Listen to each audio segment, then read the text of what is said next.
Let's go. Hey guys. So if you're sending it via Apple, like it looked like Apple Pay, which is awesome, great UI there. But if the person you're sending it to doesn't have the app, what's like, does it sit in a? Yeah, so the funds that you just sent as a sender gets locked. And even if the receiver doesn't have the app, they can tap the message bubble you just sent. It'll prompt them to download the app. Once that is downloaded, they can accept the payment and they'll have access to those funds. So they're gone away from the user's portal. They've been locked, but like completely accessible to the receiver whenever they download the app and accept the payment. Yep. So if they never download the app, it's essentially like in a Yep. burned wallet until. So it's not like I mean, you guys we are could seeding it out. I mean, it could be passed with an expiry date where you're like, okay, if it isn't accepted until this point, revert it back to me. Yep. Like a check, like a normal. Yeah, transaction. it's like a normal Perfect. transaction. It gets reverted back if it's not, if it has an expiration date. But if the user does not have an app, it's the best way to onboard your family to crypto. So I would say guerrilla marketing, just start sending everybody like $10. Exactly. Yeah. We just had yesterday had people like send money to their girlfriends, and they had never used their crypto wallets before, and this was the first time they had an experience with a crypto wallet. Yep. And the best part is everything is still self-custody. So no risks of banks, no risks of local problems. It just is in your wallet. It stays with you wherever you go. Amazing, I'm excited to use it. Awesome. Guys. Thanks so much. Any? Hi. Any other question over there? I don't. Okay. It's pretty clear then. Yeah, there is just one thing that I would like to point it out. When you say that there are people that are coming to you and they are paying for the local thing, local stuff, what do you think they are not using it for and they should?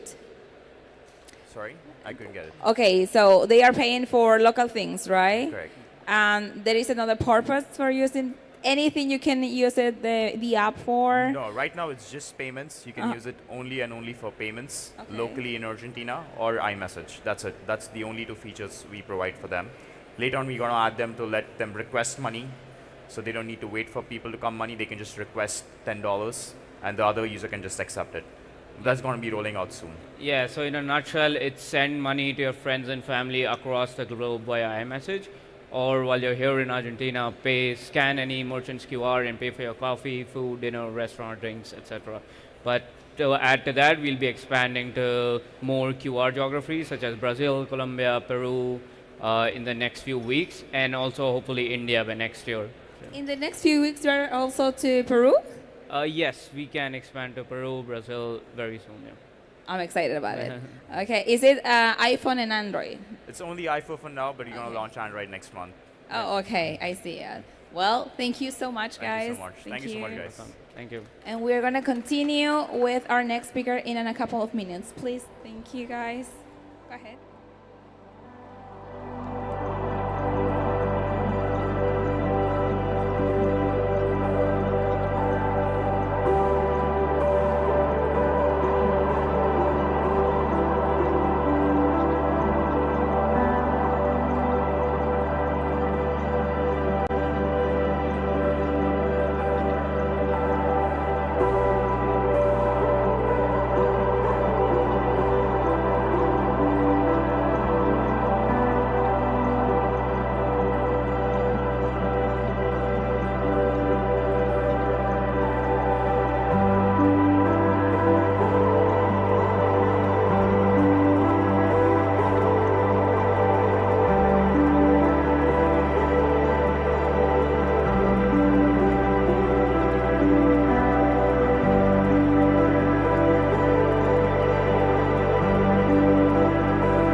In a lot of locals, a lot of people, a lot of builders, and a lot of newcomers. So I think this is going to be the Chat, they use centralized payment channels like PayPal.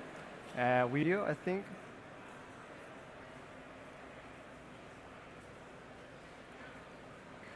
With Privy, cryptography is just a very nice way of saying that it is safely stored. Also, Privy is very well-known library protocol, so it's very well audited. So they have all these ongoing audits, and you can see they've got everything. So it's good that you use tech that it is audited. And since we're talking about people's money, we as ARGs believe that everything that touches people's money should be open source, right? So that's why our code is open source on GitHub. We welcome contributions, we welcome pull requests. Everything that you see, if it has an issue, just mention it in our repo. Thank you. The third principle that I'm going to talk about is that has to be useful. This one is like a easy thing to slip by, but you have to build something that is useful for someone, right? So find your target audience, find a problem that you can solve, and build with it, right? In our example, we can set up, the creator can choose in which network or which token he can receive the donations. And it's really easy to just choose and save the settings. And this will auto-update into the donation page for the fans.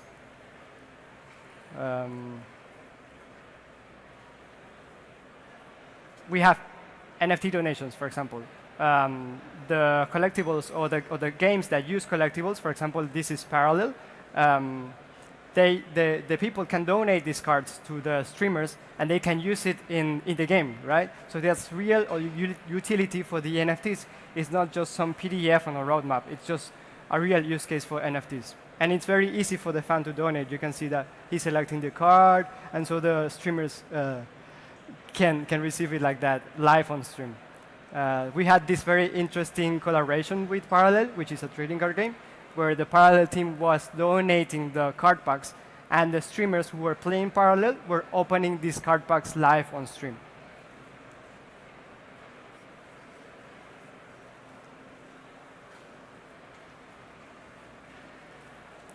We have donation goals.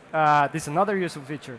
So the streamers can create these goals, which show clearly the intent to which the funds go, right? So the fans get excited to support some real cause. Like, example, I want a new microphone, and so they are more inclined into donating if they know what they're contributing to.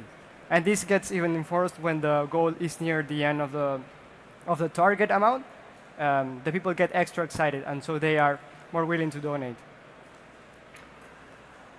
Oof. Okay, so these are three clear purposes, three clear principles if you are building your own application so that you can onboard your users, right? But one other thing that I wanted to mention is that these are our creators.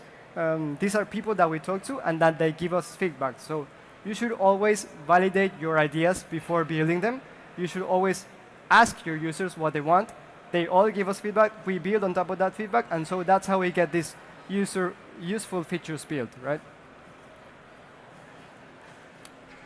We also have a design team, of course.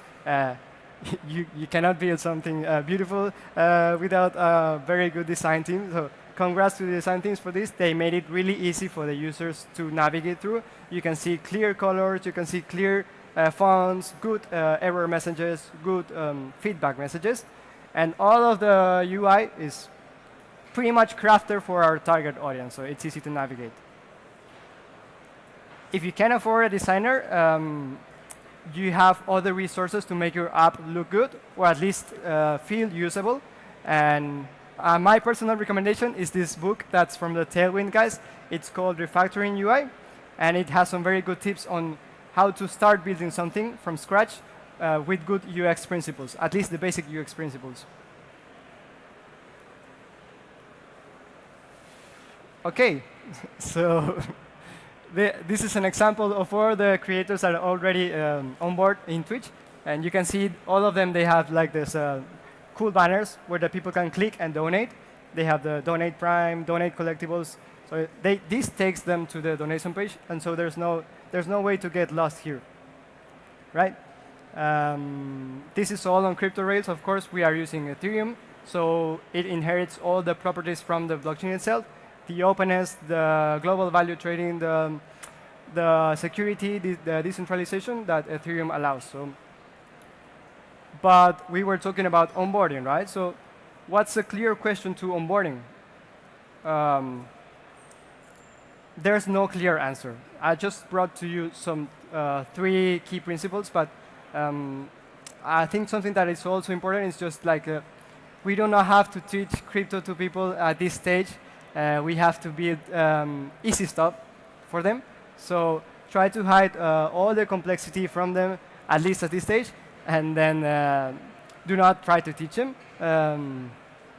Just something that is simple for the user to use at this stage, right? So this was me, Daniel. I'm a software engineer at Idris, like I mentioned. I like to build these very cool products on the user side. And so you can follow Idris, you can follow Daniel. Any question, I'm here and in the DMs. Thank you.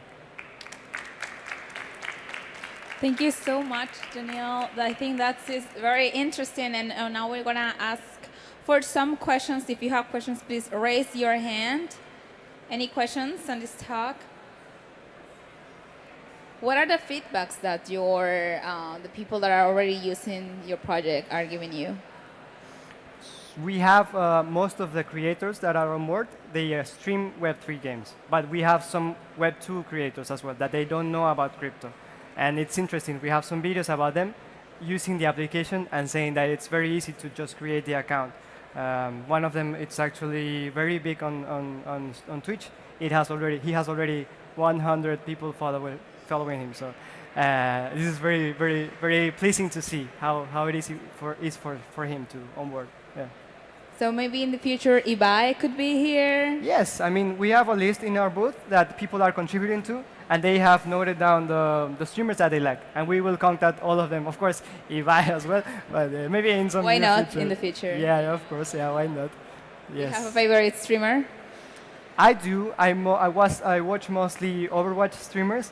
They are not so much into crypto, so it's a little hard to talk to them about crypto, but this is what I was telling that like, you should approach this on the ease of use side, not on the you can earn crypto side, right? So I think that's a good thing to talk. A good way to talk to these streamers. And around here, what has you find already people that are into this? Like I don't know if everyone in crypto are into streaming, maybe because people also love gaming, right? But in general, the public audience. Most of the people that has come to our booth are just watchers, so they like to watch some favorite streamer. But some of them are creating their channel for the first time, for example, and these kind of tools make it easy for them to start earning without the high fees or so direct support, I think, yes. And also for people that are not creator, let's say they're not Twitch, I don't know, viewers or players, but they have a project, they can also, as you mentioned, found, I need something, I need a laptop, I need this for my project, and saying your goals, and then to the people to support you, like a donation, just a simple donation, right? Yeah. I mean, there's people streaming even coding or studying. So let's say you are a coder, you want to stream your coding sessions, you can do so on Twitch and just set up your little goal, and people will contribute to it if they see that you have a crappy laptop, for example. So it's easy for them to contribute to these goals. Yes. I'll take a look at it as well. So thank you so much, Danielle. Please. Thank you. And we are getting ready for our next speaker and the next couple of minutes. Thank you.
Hola, hola. Okay. And we are back for our next speaker. And I want first to give a big shout out to our audience watching the live stream in the YouTube channel for the Ethereum Foundation. So we are ready for our next speaker. Let's give it up for Finton. He's going to talk about the future home of open source. So the stage is yours, Finton.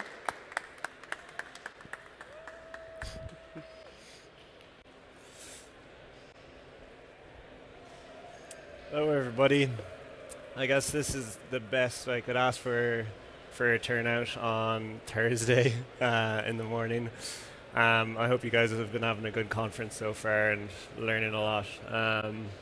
But today I want to talk about the future home of open source, and I hope this is interesting to the builders out there. Okay, so I started off with humble beginnings.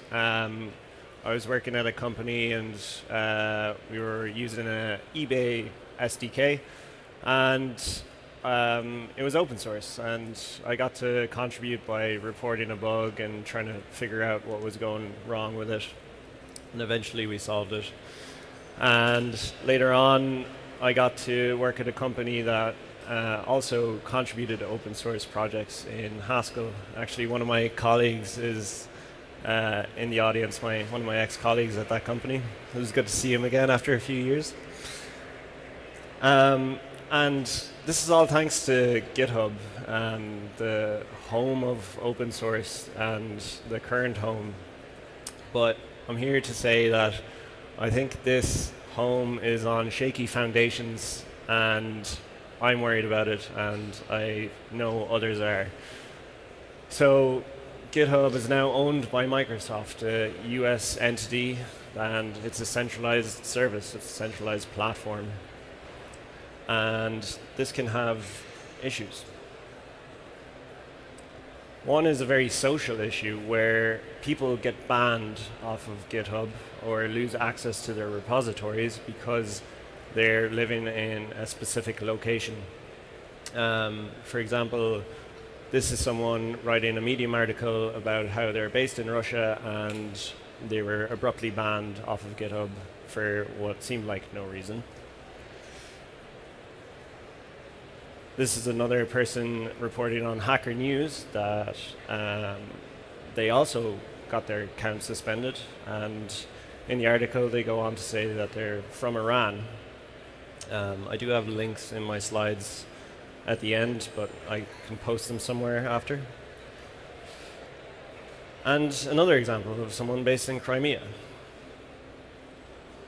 But it gets worse because we're in the era of AI now as well. And the GitHub CEO has stepped down. He said, Auf Wiedersehen. And GitHub has been taken under the wings of the AI organization under Microsoft. And all our free and open source code was trained, our Copilot was trained on this free and open source code. And I couldn't find an example of GitHub saying that they don't train data on private repositories as well. There's GitHub discussions for people asking GitHub to make a comment on it, but there was no reply. So where do we go if our home is unstable? I'll take you through a whirlwind tour of a few examples. GitLab, very familiar face, very familiar logo. Open core, so you can go and host it, self-host it. You can change that core if you want for your own use. But then they're an enterprise at the end of the day, and they're also kind of on that AI hype train. We have SourceHut. If you're into email-based workflows, then this is your port of call. We actually used it for a bit of research to see what that flow was like, and I actually really enjoyed it because email really makes you consider what you're saying. There's no like shininess in the way. I'm just writing in a text editor and then sending that off. There's Git, also kind of self-hosted GitForge, but also has like an enterprise solution. That was forked into ForgeJoe, which is now under the wings of the Codeberg nonprofit. This is more of a federated solution. It's we're starting to like spread our wings a little bit into the decentralized spectrum. And we also got Tangled, GitForge that's built on top of the app protocol. You may be familiar with App Proto through Blue Sky, which is the social media built on top of that protocol. And I think these guys are doing cool things, and they made a good choice because the App Proto kind of already brings an identity. You can easily sign in, and they're rethinking some of the workflows that we need in a GitForge. Last but not least is Radical. I'm a lead maintainer on Radical, one of a few, and I'm going to take you through what Radical is. It's this beautiful new world of decentralized GitForge. So what does that look like? When I set up Radical, I get set up with a DID key. Basically, this is a cryptographic key for signing and verifying that I am who I am on the decentralized network. And then I get a bunch of directories with data inside that's all local first and offline first, which I'll get into in a moment. But as I said, it's a decentralized network. So anyone can set up a Radical node. That's basically what you do when you go on your laptop and initialize Radical. And suddenly your laptop is a node in the network. But that means there's also seed nodes, as we call them, so servers that are hosting the node and replicating data. This data is just Git. We store all of the objects inside of Git. We're kind of like smuggling some stuff in there as well as your code. We have a gossip layer that sends messages. And then when nodes are interested in that particular set of data, they'll say, I want that, and open up a connection and essentially just do a git fetch.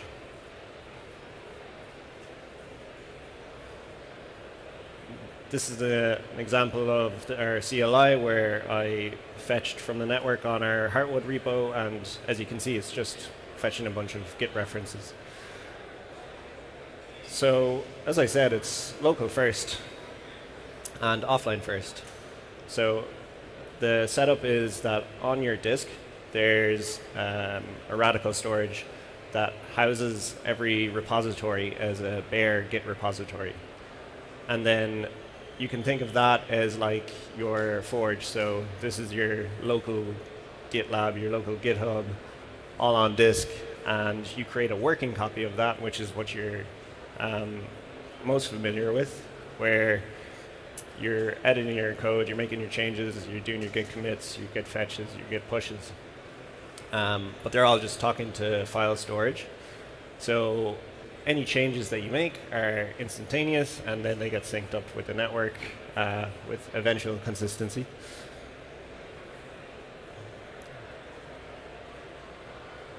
We've built a desktop client for viewing all this data locally and having a nice overview of it. So this is a screenshot of mine and the repositories that I have on disk. So as I said, we're smuggling some data inside of Git. Here I have the CLI of the issue tracker. And this works on what we call collaborative objects. Essentially, we're using or abusing the Git model of commits and creating a DAG of operations that can get walked over and materialize a view of an issue or a patch. So these operations could be like a comment on an issue, creating the issue, of course, reacting to an issue, and this is all done in a concurrent manner, and then it gets resolved by walking that graph. So if you're familiar with CRDTs, that's kind of the general idea. And these are also in the desktop client as well. Similarly, we have patches, or some people might call them pull requests. So the approach we took here is actually pretty different to GitHub. So patches are immutable. So when I first create a patch, it starts off with an initial revision of the range of changes. And when I go to change it, say I got some code review and needed to make some improvements, it actually just creates a new revision on top of that. So that opens some really nice workflows in interdiffing, so you can use git range diff if you're not familiar with it, and check what are the changes between the two revisions. Are the review comments actually resolved?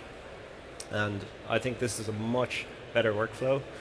And I've paired it with using Jujitsu VCS or JJ, and that's unlocked a really great workflow for me. And I have a blog post on our website if you're interested in digging into that.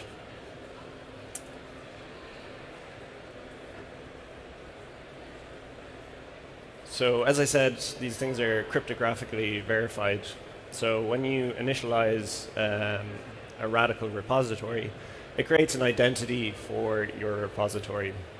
It starts off with a root of trust, where the first key that's a delegate or a maintainer inside that identity is inside that payload, and that creates a unique identifier for that repository. So that becomes like the content addressable identifier for the repository, and that's what you communicate to the world when you want someone to clone it. If someone wants to fork it, then they have to go and create a completely new identity for that particular project. And obviously, you don't want to be doing this alone. You want collaborators. So you can add delegates to make changes to these identities over time.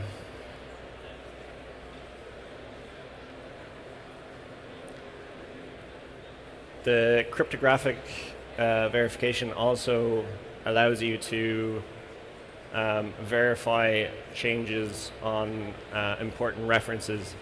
So here's an example of me changing our identity to add what we call a canonical reference rule for our tag releases. So what happens here is when I create a tag, say v1.6.0 for our next release, I require one other delegate to also commit the same or push the same tag. And once that happens, the rest of the network can locally verify that this has happened and promote this tag to be canonical, as we call it. This is done because every person working on a project actually kind of has their own fork internally in the lightweight fork kind of sense. So only my references get pushed under my key namespace. And so when the two delegates push their tags, the clients can read those two tags and then promote it to the top level namespace. And that's pretty much it that I can cover today, but if you're interested, yes, please take a picture. Go to radical.xyz, where you can download the binaries, and there's user guides for getting started. There's a user guide in the sense that you want to get started with playing around with Radical. There's a seeder's guide if you're interested in setting up a seed node, whether that's permissive, so allowing you to replicate all of the network and help keep the network healthy. Or more restrictive, you only want to manage some repositories.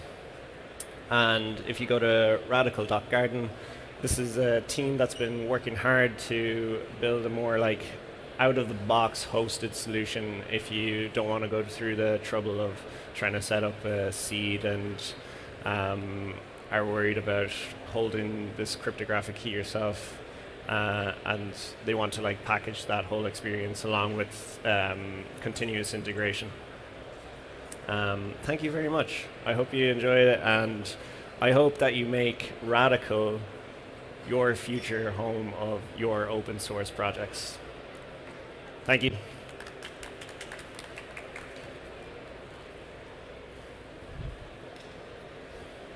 Thank you, Fintan. So we have time for a couple of questions. So if you have any questions, raise your hand. Come on, you've got some questions. Don't be shy, come on.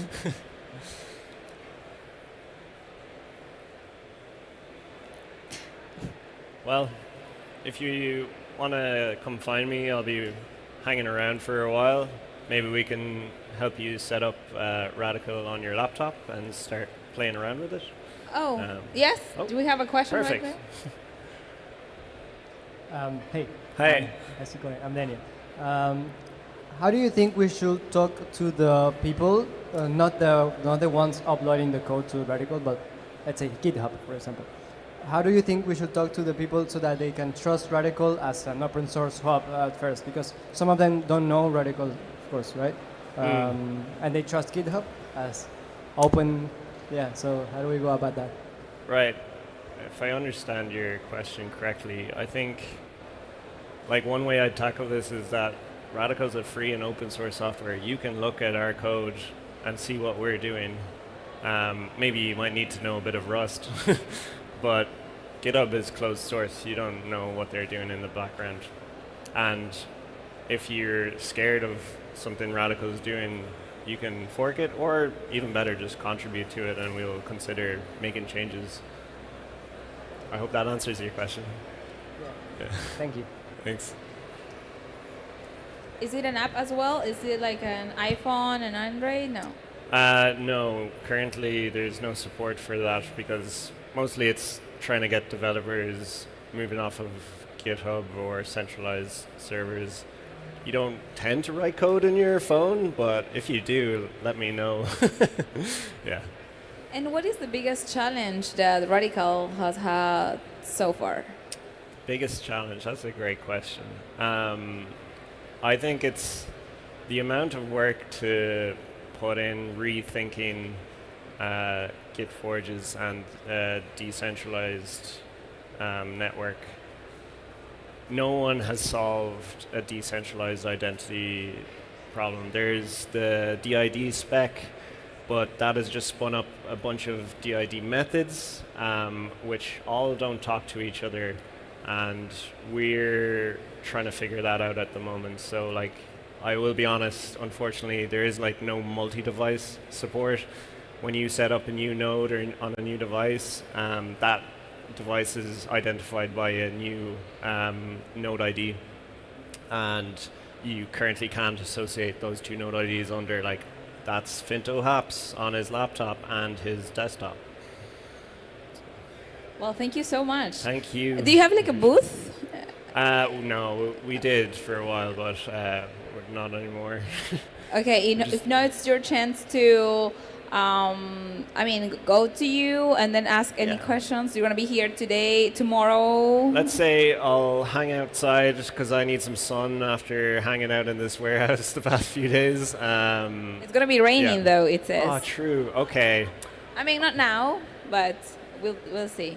You'll find me. Yes. Okay. Well, thank you, Fintan, so much. Thank you. It was a pleasure. And if you want to My day rewatch ones. Fintan's talk, you can.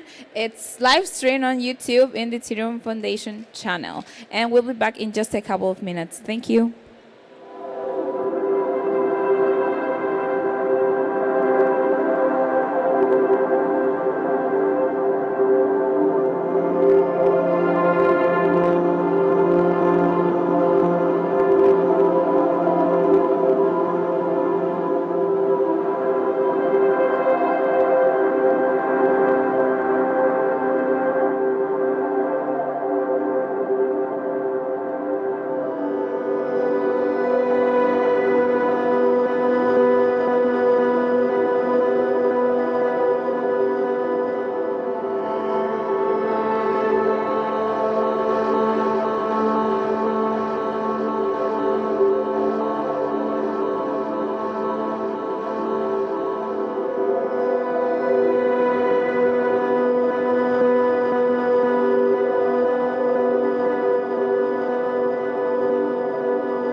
Hello, hello. How are we feeling? It's already almost midday. We are full of energy here. Day 4 at Devconnect. So I want to ask a question. Who has heard of WorldCoin? WorldCoin. I'm pretty sure that if you are in crypto for a bit, and also if you're not, you have heard of WorldCoin. So if you have, maybe this talk is gonna interest you. So I want to invite to the stage to our friends Mateo and Martin, and they're gonna discuss the good, the bad, and the ugly of WorldCoin. Please, let's give them a round of applause. And the stage is yours, guys.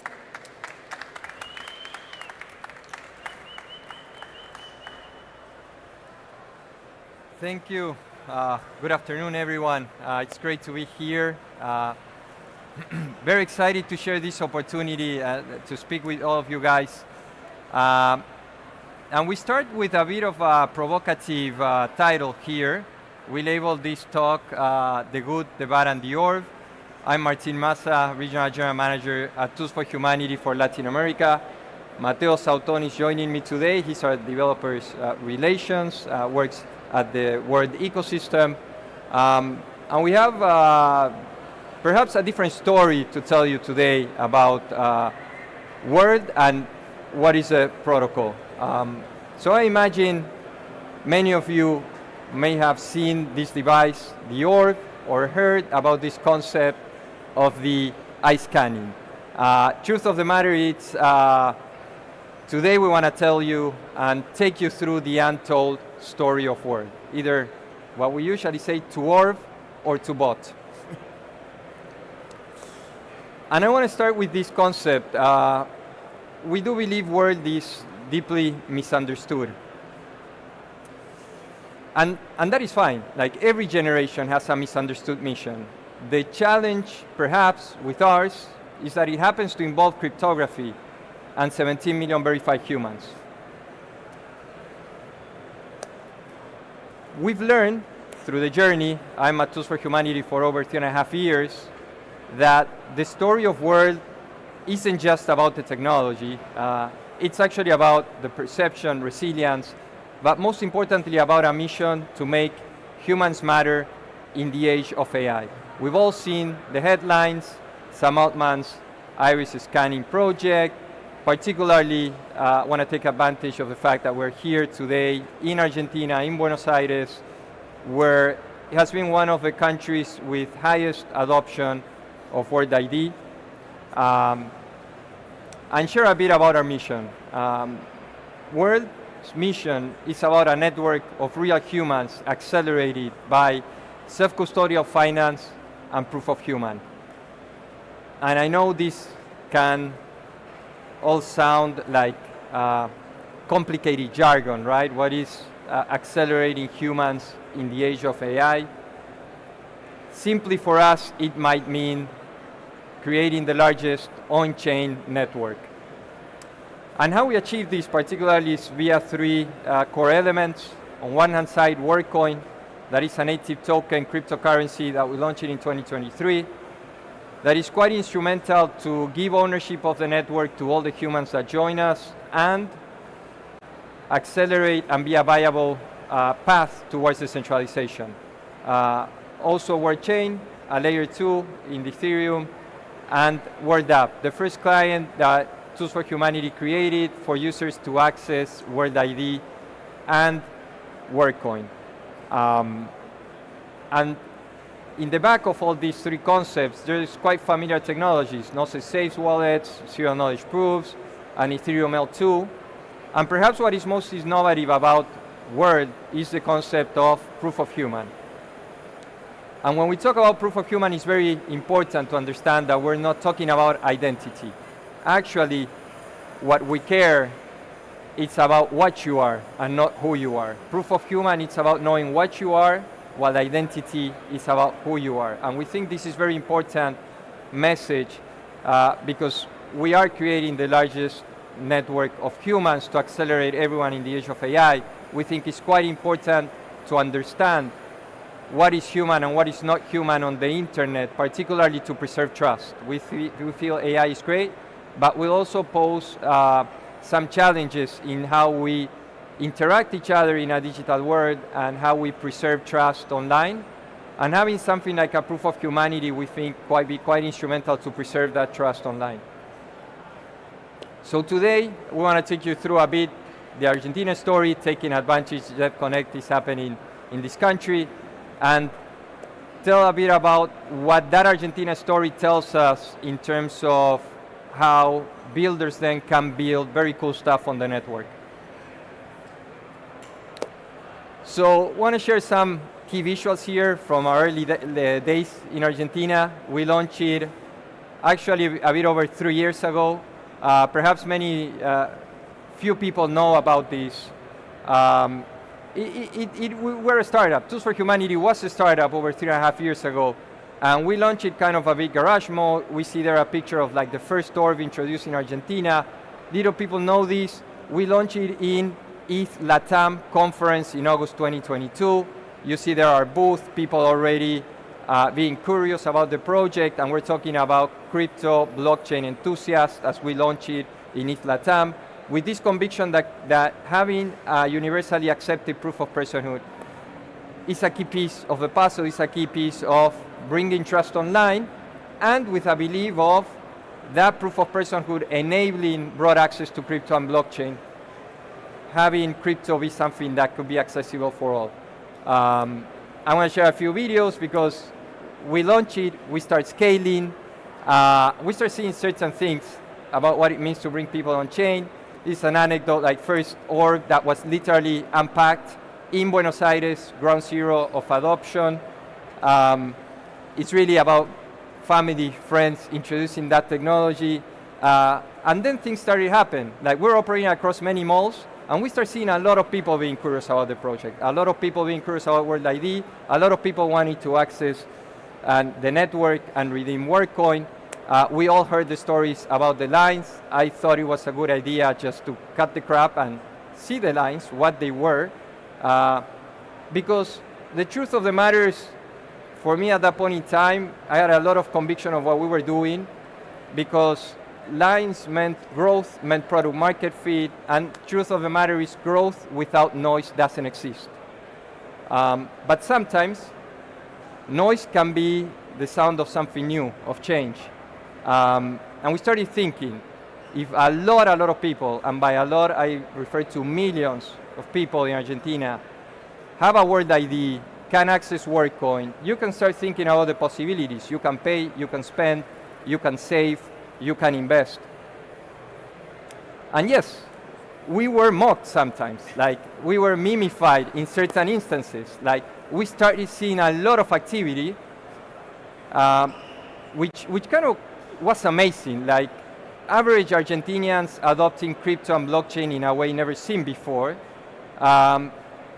And again, going back to that concept, world being misunderstood, here's what's happened next. We scaled. over 37 million people have access to World App, and over 17 million are verified humans on the network. And with that scale, amazing things can happen. World App right now is the #1 mobile self-custodial wallet in the world. Becoming the largest self-custodial wallet in the world can enable use cases that we were not seeing before. And for that, we scaled. Just one last point. We knew this was our mission, scaling the network to as many humans as possible, understanding the possibilities it can unlock, and just to give us a bit of a sense of what this means, I guess many of us use Phantom here. I don't know like how many have heard about Phantoms, raise hands. Phantom has over 330,000 weekly active users. World App right now has over 500,000 daily active users.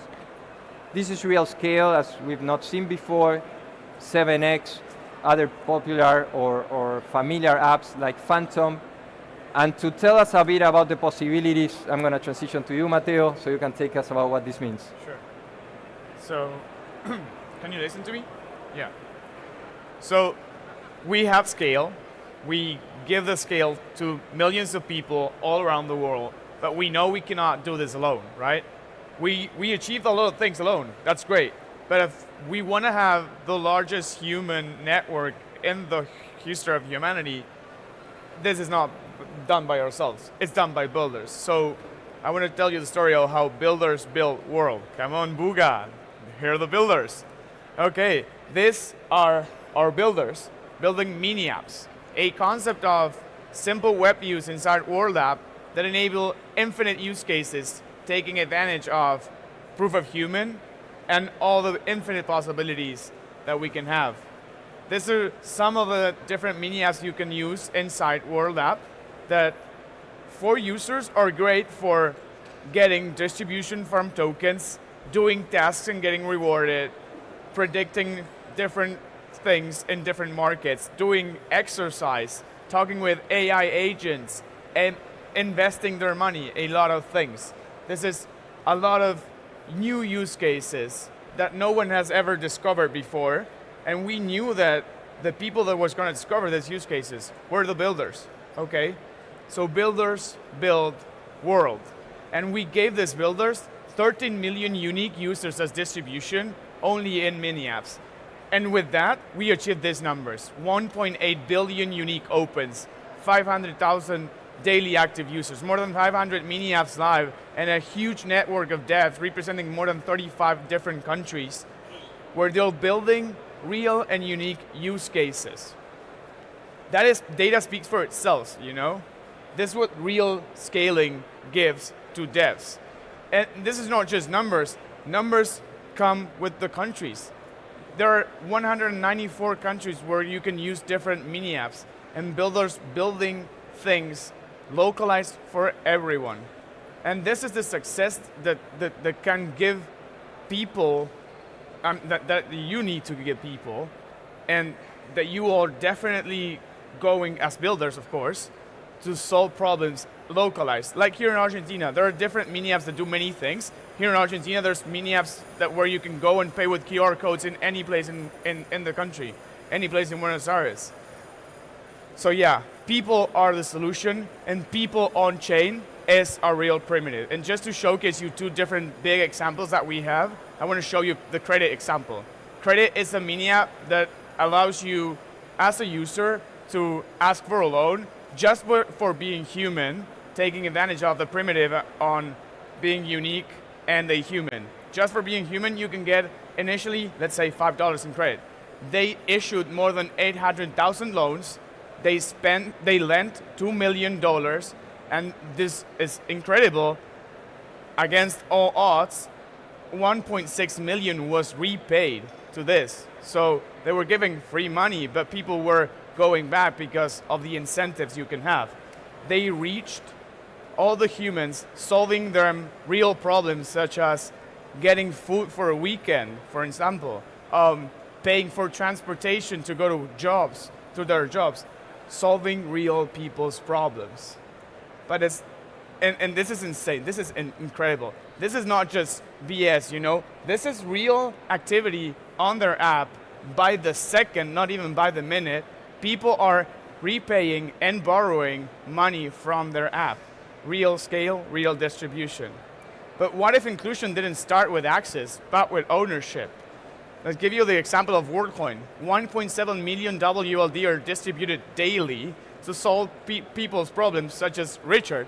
If you're a crypto Twitter people, you might know this guy. He received WLD tokens to buy goats in Africa.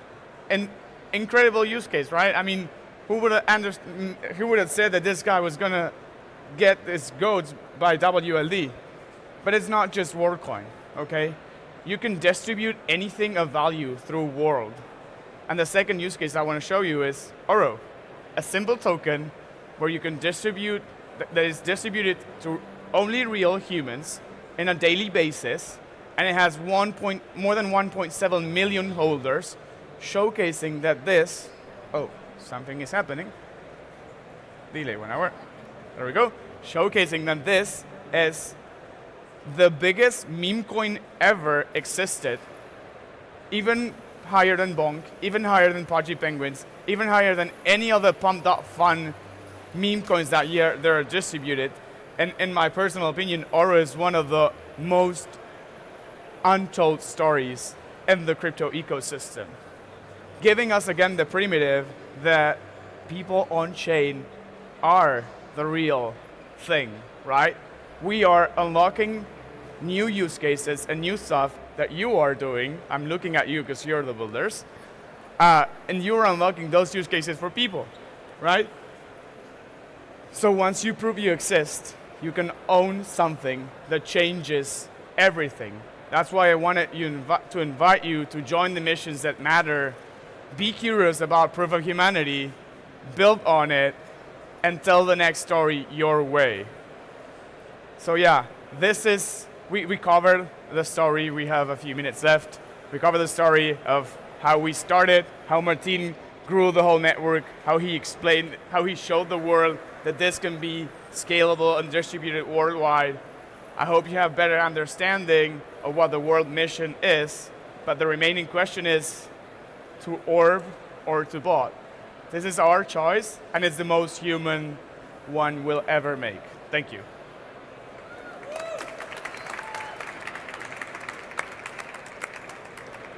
We do have some minutes for questions, so this is your chance.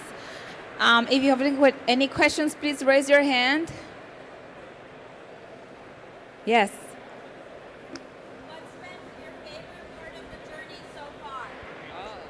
What's been the most favorite part of your journey so far with World? I'll start. I'll say meeting you guys, the builders, the thing that drives my job every day, making your life easier, and that is definitely it. Because you're the spark, right? We're just building things to let you solve real people's problem, and meeting you is what drives me happy every day.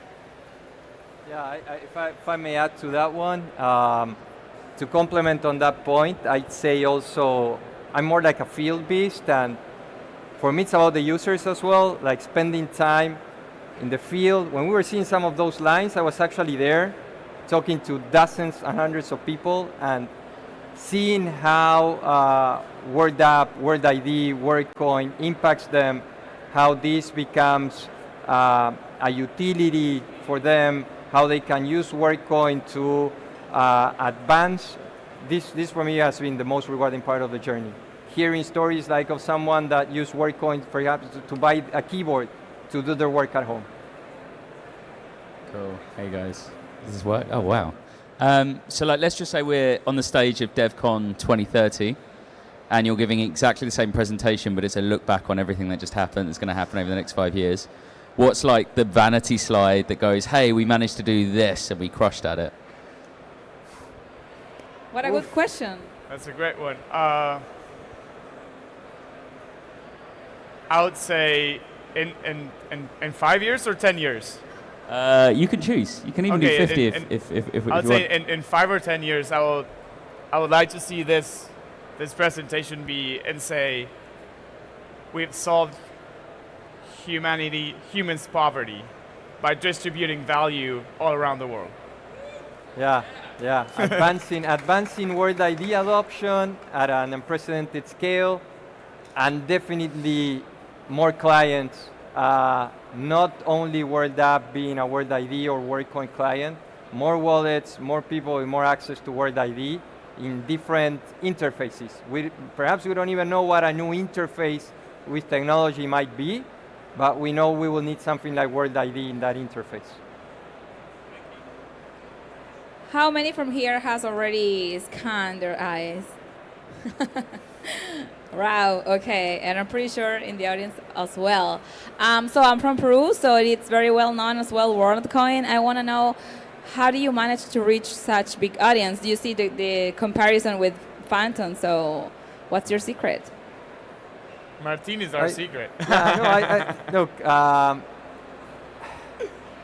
think it's growth. As I said, create some noise. Noise attracts attention, the good, the bad, both attentions, and being able to navigate these tensions. And really the value of the network, World ID, WorldCoin, making the service very accessible, distributing orbs, and people being able to interact with World App. That personally, I think that is very intuitive app. It's a very simple app, even for my mom to kind of use and have access to crypto. I think that was very important, nailing down that concept of making it very easy for people to access and get verified. Having proximity, having an orb close to you, that's important. I mean, yes, yeah, I'm pretty aware of, I don't know if it went viral or something, but yes, many people were like in queues waiting for it. So congratulations, guys. I don't know if any other question here, and if it's not, I think we're done. And where is your booth? Where can we find it if they are over here? Yes, a bit with the rain, it got moved, so it's now in the silent co-work space all the way back. So yeah, we have a couple of goodies there, so feel free to drop by. Learn a lot about mini apps there. We have some interesting stories to share on how to use World ID. Yeah. Perfect. Any alphas for WorldCoin? What is coming? I don't know. Any alphas? You're gonna know December 11. Yeah. Get that date. Okay. Ready on my calendar. Well, thank you guys. Thank you. Let's give it a round of applause to Martin and Mateo for the interesting talk. And please stand by because we have already our next speaker in just a couple of minutes, and I'm gonna, and I think you're pretty aware of Custer. So we have already Linda Shi, but in a couple of minutes we're gonna start. Thank you.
Lola.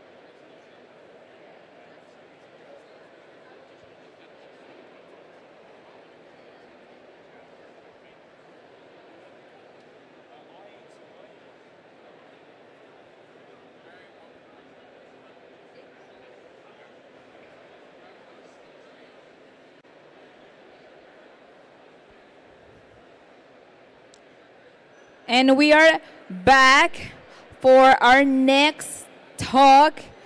I invite you guys to sit, please. And the ones in the audience, please don't forget to put on your headphones. That way you will have a better experience when it comes to the sound.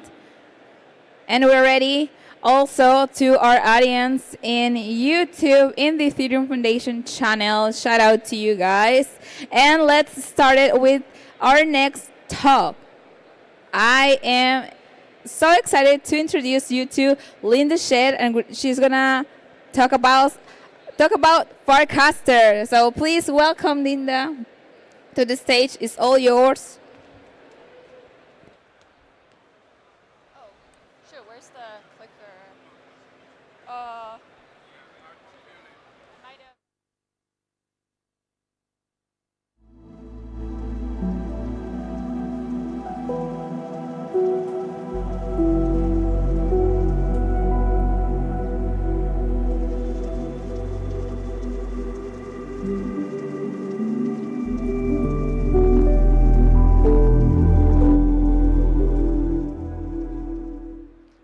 Okay, hello. Awesome. Thanks so much for listening to me talk about Farcaster today. For those that aren't aware, I'm Linda. I'm on the Farcaster team. I'll also be at the booth for an hour after this if you have more questions and want to say hi. I've been on the Farcaster team, was building on top of Farcaster, so very passionate about what it does. So for those that might have heard of Farcaster before, it is a decentralized social network, but very recently, the team has spent the past few months actually really building out the wallet and trading functionality. So I would say that is probably the biggest change, that if you revisit Farcaster, you'll see there's a lot of different token pages, abilities to search for tokens, ability to swap cross-chain very easily. So when you go to the landing page now, it says discover, trade, and create. And so the idea is that we have this rich social graph that the team has spent 5 years building up. And what we found was that our embedded wallet was what people consistently came back and were using. And so this was the first time in 5 years where we saw that people are just using the wallet. It's week over week growth, and we are retaining these users. So we're very excited to be leaning into this and view that as the best way to actually grow Farcaster. And for those that aren't aware of Farcaster at all, it is a sufficiently decentralized social network. So it is a social graph that anyone can have access to. So a user can use any Farcaster client, any app built on top of Farcaster, and retain the same social graph. And so they don't have to start over from scratch when they are making a new account. So an example is right now, if you you make an account on Twitter and then you decide to make a TikTok account, if you built up a following, obviously on Twitter, that's not going to translate directly to TikTok. But in the world of decentralized social, if all these clients are sharing a social graph, you actually get to retain that audience that you've built up, and you're able to move that across clients. So that, to me, is really powerful for the user perspective. If like these companies get shut down or they kick off a user, you can just switch to another client. So that is the power of Farcaster, but really wanted, I think a lot of people are familiar with it, so wanted to really emphasize like these are the things that are newer. So one thing that we did recently in relation to this strategy is we actually acquired Clanker, which allows people and builders to launch tokens. So we support Ethereum, Base, Unichain, and Arbitrum. And so this was a big move for us a few weeks ago. And this is going to allow us to vertically integrate. So in the app itself, we're able to then surface, okay, what are the tokens being launched? Who is launching it? Who else in the network is interested in holding it? And so I'll show some screenshots after that. So that was a really big update.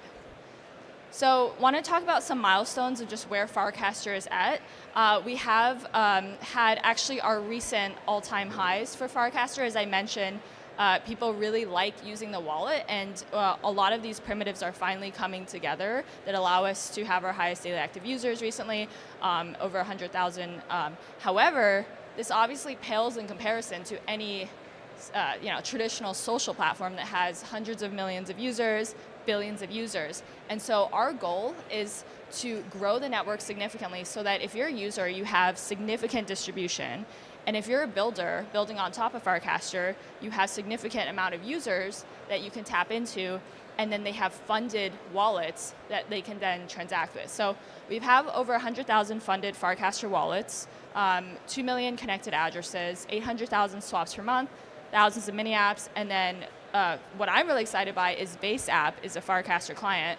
And so that is built by Coinbase, Base team, and they're actually building on top of Farcaster social graph. So if you built up a following on Farcaster at all, and you use Base app, you keep the exact same audience, and you don't have to start over from scratch. So that's really powerful. And when you also have a mini app that you're built on Farcaster, that also is compatible on Base. So you're able to then get distribution across clients. So one thing that people have come to Farcaster because of the social elements, I think that maybe they are not as excited by trading, and I think that's extremely understandable. I myself am not like a very like day-to-day type of trader, but the most important thing for decentralized social to succeed is that it grows. We don't want this to be some small experiments. We want this to be a significant network for everyone to tap into for the reasons I mentioned. And so when we are finally, for the first time in 5 years, seeing what is driving growth, we are going to lean hard into that thesis. And it goes back to something Chris Dixon has written about, which is come for the tool, stay for the network. And that's our goal. People are going to be coming to Farcaster app to use this wallet, to discover, to trade, which is what people love to do in crypto, but they're going to find that there's this really thriving ecosystem of mini apps they can interact with. There's this thriving ecosystem of community members, and we're able to then kind of shepherd that into this world. So very excited for that strategy, and think that that is something that is concretely different over the past few months that we haven't seen before. So as I mentioned, we're going to be leaning really hard into wallet. This is like some of the screenshots of what the app looks like now. You have the search tab, which has a like top news story of the day. And then there is something that you can trade if you're interested in. We're surfacing recent trades across the network. We're lucky in that we have had this like social data for 5 years. There are a lot of wallets that are going from trading to social, and the Farcaster team knows that it is extremely hard to bootstrap social. So we're excited to go the other way around and surfacing this social data across the network. And then each token page is going to have information about who launched it. You can have casts, so people can write about the tokens and like form communities around the tokens. And then you can see all the different holders and like different launch pads. And so this is completely new if you haven't checked out Farcaster. So like I would highly recommend opening up the app and checking out all of these different changes. And what's really cool is that, so I mentioned that there's all this like cast information that you can have around a token. What's really cool is this is actually at the protocol level. So it is fully available for any client to pull that data and leverage that for their clients as well. So on the right-hand side, actually, we have Zapper, which is a Farcaster client. And they're leveraging all of the same cast data around tokens. And so you can imagine that all of these clients are selectively pulling whatever data they want on the network. So obviously like what accounts were created, what they're posting, and they can form different features and algos around it.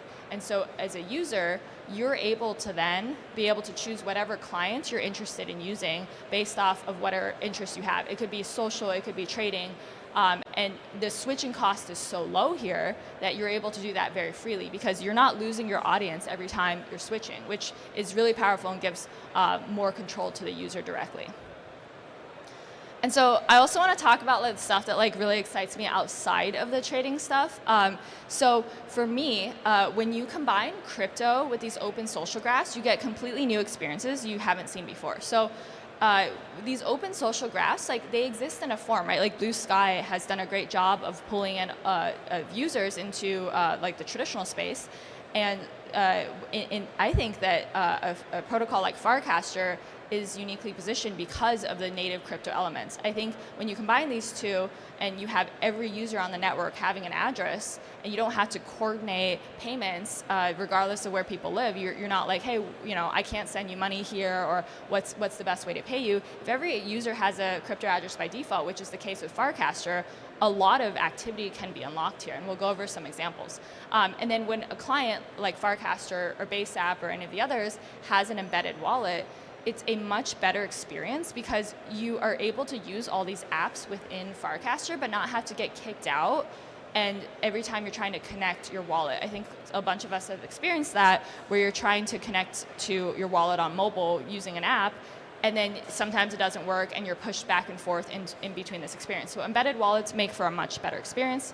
You can interact with the mini apps directly, and then you can also, if you believe in this like agent world where more and more agents will be existing, they're naturally, many of them are going to be using crypto as the rails for interacting with each other, with people, with businesses, because it's fast, cheap, and global, and they're not having to worry about all of these restrictions. So this is where the open social graph in crypto, I feel, really excels. And so one example here that I love is micro-tipping on social networks. So the early days of crypto, people would always talk about like, oh, it'd be so amazing if we could do micro-tipping to creators. You post great content and you earn a little bit for it. However, in the early days, it was Bitcoin and it was extremely expensive to send micro-tips, and it doesn't actually make any sense, and it took a lot of time. And L2s now have completely changed the game, where you're able to send these tips really, really cheaply and fast, so to the point where you can actually send tips that are under 1 cent. And so there's these apps within Farcaster ecosystem, Tippin and Noise, where you can configure an allowance that is going to allow you to automatically tip a user every time you interact with them. So every time you follow the user, you like their post, you reply, you quote them, you're able to set an allowance. So for example, here on the left, I have Tippin, which is Tippin is enabling you to set like 1 cent for every automatic transaction. And so you can see on the right-hand side, this is my snapshot of my wallet on Farcaster. I am sending funds automatically to people every time I'm interacting with them, and others are also sending small amounts of tokens back to me for every interaction. And you can see this is just going to be happening across the network. And it's really, really powerful because I actually have like probably 50,000 transactions this year alone on Base Network from just all of these tipping that we're doing back and forth. And you're able to then accumulate in a balance. So to me, the dream is a user who is brand new to crypto and joins Farcaster and automatically has this address and wallet, they don't have to on-ramp into crypto. They can just naturally post good content, and if others are interacting with it, they can then reward them for posting that content. And so there's been many users that have told me that, hey, this was actually the first crypto they've earned, and they were able to then just start transacting with mini apps from there. So that's really powerful onboarding mechanism into crypto. And this is only made possible because you have crypto and open social graphs. So that is the type of stuff we want to be leaning into, because this is something that Twitter or traditional social networks don't have, or even decentralized social networks like Blue Sky don't have as well. And so when a mini app is able to leverage the social graph, that also is really powerful. So as a builder, you're able to tap into people sharing your app if they like it. And so a good example here is Emerge, which is a mini app that allows people to convert their profile picture into something like a theme based off a prompt. And so creators can put together fun prompts that allow people to transform their profile picture. So an example here on the left is you got Peachy, who's a creator, and she created this prompt converting someone's profile picture into a tarot card. And so I really like that. I shared that. I paid 25 cents to generate that using my embedded wallet, paid in USDC. I shared that, if you see on the right-hand side, I posted it as a cast. And then anyone can discover that cast and then open up the mini app from the feed. And it directly opens up, and you're able to then start interacting and generate ones yourself. And if everyone is sharing this across the network, you're able to then go viral as a builder. And Peachy had hundreds of people making this prompt and was able to earn from that. And even in this app, there's a leaderboard where you can see how much creators are earning for different prompts. So if you're really creative and making good content, you can earn. Chaskin at the EF, we did a live stream together showing this mini app, and he made $5 just on the live stream from people using his prompt that he just generated. So pretty neat. Again, all possible because you have the social graph and crypto. And I mentioned that we actually had our highest daily active users recently, and that was actually due to all of these primitives coming together. And so in a very similar concept, we had this generate a fun image using parts of your profile picture. And so the lore behind this is Dan, the co-founder of Farcaster, created this creature on the left-hand side, and he wanted it to be the official mascot of Farcaster. And some people on the team, myself included, were like, well, this is is kind of ugly, and I don't know if that's the best mascot. And then so Dan ended up sharing that with the community and was like, you know what, do whatever you guys want with this. So then a developer, say Angel, took that and created a mini app that allowed anyone to generate their own version of it. So this little creature is called Warplet, and anyone was able to do that. So you can see here, different people are generating their own version of it, but when they're posting, they're also sharing the mini app in their feed, and others are then able to discover it as well. So we had Jesse creating his Warplet version as well. And so this went completely viral. There were over 49,000 mints, and the creator ended up earning 80,000 from doing these mints in just a few days. And so when you as a builder are able to tap into this social graph virality, it can be really, really quick. And one thing that was also cool to see was there was this huge remix culture around Warplet when it happened. So you had all these people building on top of Warplet universe. And so it was hey, what's the ugliest Warplet? People could vote on it, ranking of it. There was also all these games where you can have your Warplet playing a game. There was this make warplet babies where you have 2 different warplets to combine. So it was like a very creative world, and it's possible because anyone can build permissionlessly. You don't have to ask me or the Farcaster team to access this social graph as a builder. Everyone has this embedded wallet. Everyone's able to do on-chain transactions. So this to me is only possible because of all of the Lego blocks that were built up. And so that virality led to our highest daily active user from that moment. And so thank you for playing the video. So here is an example of a mini app. So this is one where you're donating to Roman Storm's Legal Defense Fund, a very important cause. And so our team built out using Dymo where you can tap to contribute USDC or any other token to contribute to the defense fund. And whenever you contributed, you're then prompted to share that within the social feed, and you're then able to, you see here, like have other users discover once you post. So they just tap into this mini app and they go through the same experience. And this is a way that we can really leverage the social network to do good things and to allow people to do on-chain transactions. So this is another example, very similar, where crowdfund. So a creator is putting together a crowdfund for funding the production of one of their creative projects. And you can see all the other users that are contributing on the network, the amounts, and you yourself can do the same thing. And so this is kind of like a GoFundMe Kickstarter, but it's so easy for anyone in the world to contribute just directly from the app. They're sending their own USDC towards this, and then people are then able to share similarly in the feed once they contribute, and that helps it go viral. So they were actually able to then raise well past the initial amount that they were trying to target. And you can see there's a pretty little share card here once I contribute, and I'm able to then show that to my followers and for people to discover. So mini apps are a really powerful experience and ways for people to earn and to receive funds. So future roadmap. So as I mentioned, we're really leaning into wallet and trading. We feel like that is one of the best experiences in the space, and we're continuing to make it better. We're new in this wallet space. I mean, it hasn't even been a year yet, so we always want to make it better, but we feel confident that this like social data is what makes it a richer experience for people to use. We also want to be adding a private wallet option soon for those that don't want to be broadcasting everything as publicly. I myself would love that feature, and so something that the team is going to be spending time doing. It's not going to be like, completely like private, like no one can ever possibly discover, but it's not going to be like by default broadcasting everything. We're going to enable more discovery and things to trade on the network.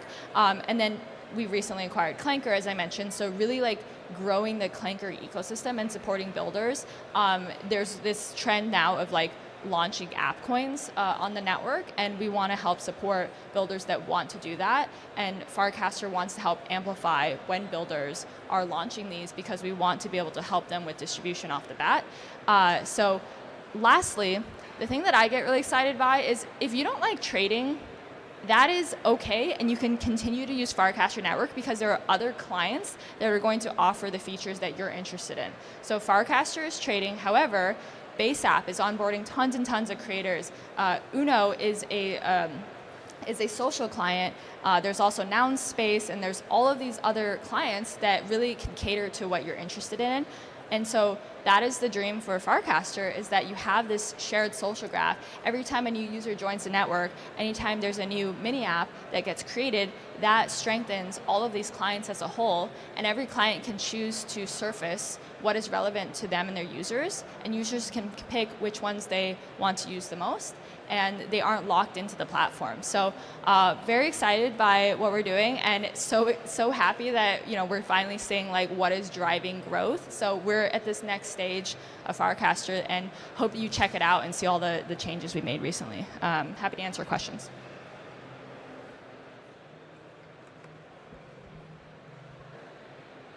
Well, thank you so much, Linda. Claps for her, please. Claps for her. And now we have time for some questions. So if you have any question, raise your hand, and we'll pass you a microphone. Yes. Hi, how are you?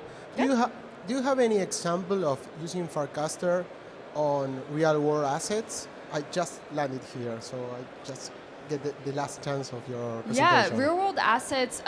So we have. Sorry, I mean like physical assets. Yeah.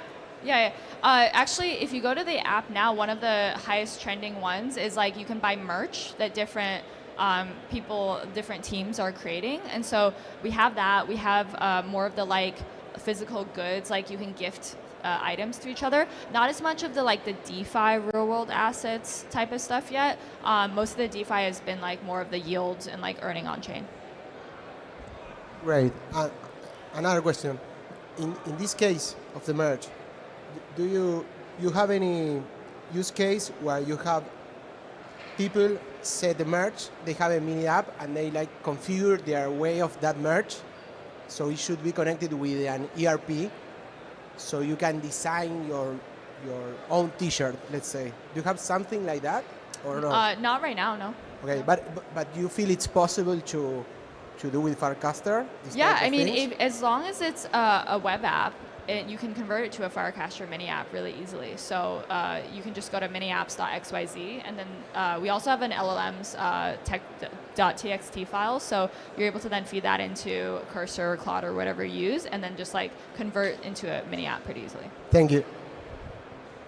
I have a question that I'm gonna read it. Yes, it says, what are the key questions or challenges do you hope people walk away thinking about regarding Firecaster's future and adoption?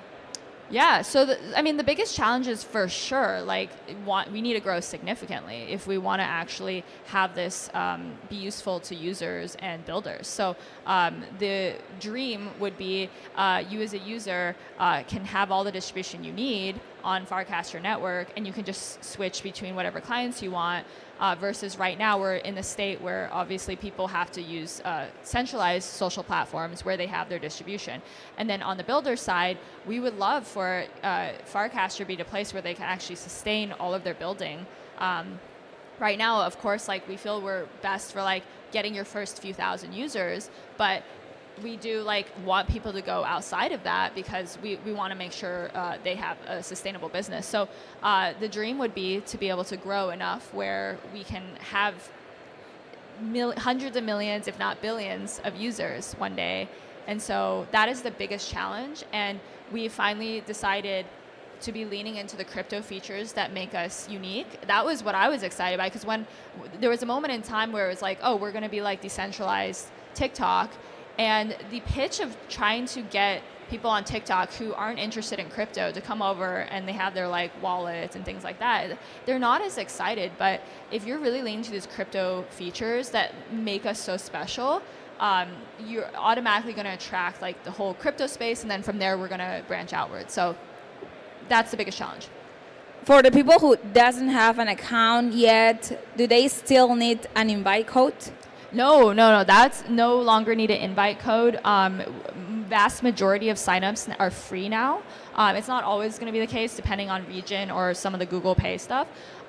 So that's going to be a better experience. And then we also added referral codes recently. So if you do want to invite others, you can actually earn 20% of their trading fees that we're earning. And so that's a way that you can actually help onboard, and then they can get some fee discounts and you can actually earn some of their fees. Yeah. So they should probably go to the booth, Firecaster booth, yes, yeah, I'll be at the booth for the next hour along with other community members that volunteered. So. And what's your favorite feature from Firecaster? Oh, my favorite feature is definitely the mini apps. Like, I just love that it's like this thriving ecosystem of apps, and that I can just like interact with my wallet, and it's all very seamless. I don't have to leave the app, and it's so cool to see the amount of creativity people have, especially when you combine it with like social elements. So check out a mini app. Like, they're really incredible to experience. Well, thank you so much. Let's give it a round of applause. Yes. Well, thank you.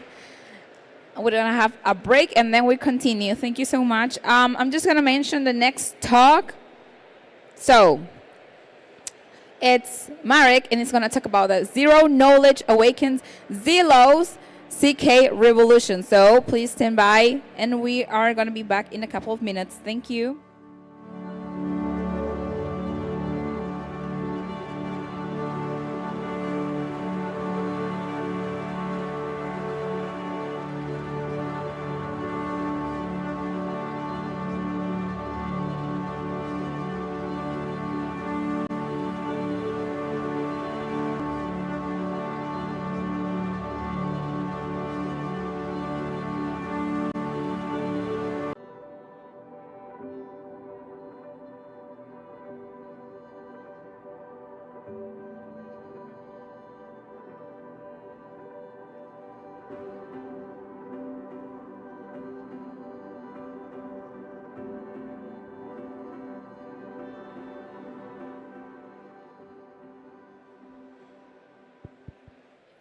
Testing.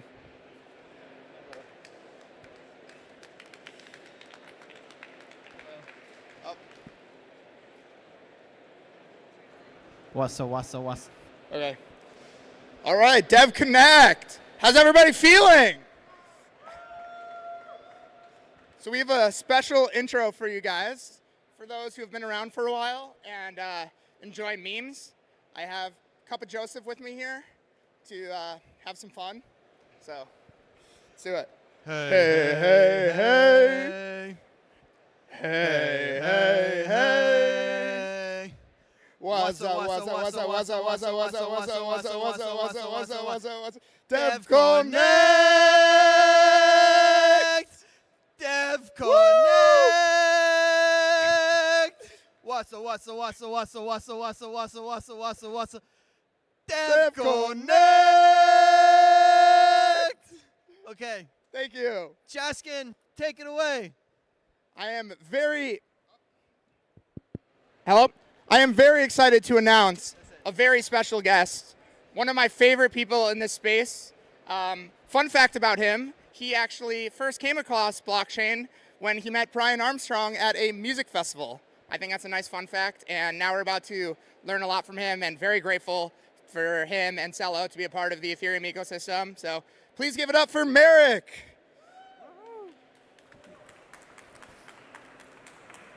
Thank you, thank you. Is this on? Can you guys hear me? Yeah. Amazing. Cool. Well, it's wonderful to be here. Hi, everyone. It's really nice to be back in Argentina. Any people from Argentina here in the audience? Okay, just 3. Okay, so maybe I'll skip my my joke about being from Poland and how jealous I am of your soccer team. Yeah.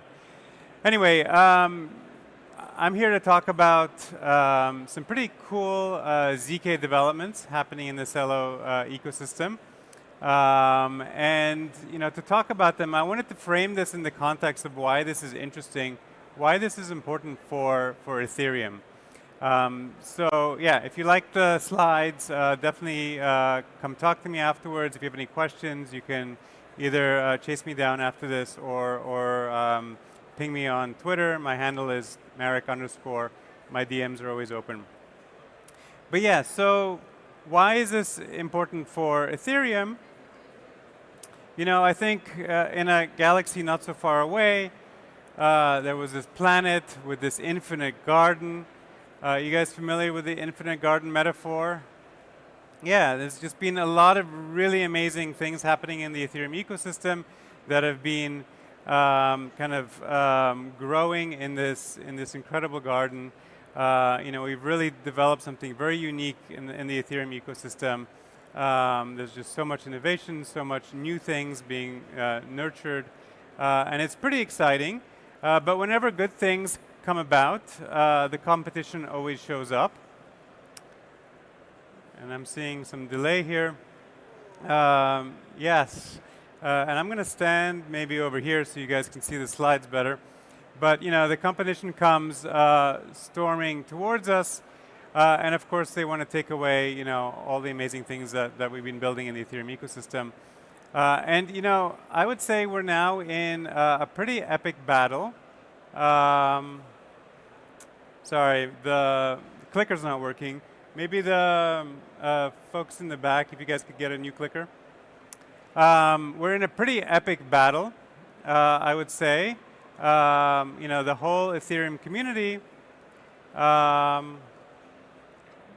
and the rest of crypto. I would say things are getting a little bit heated.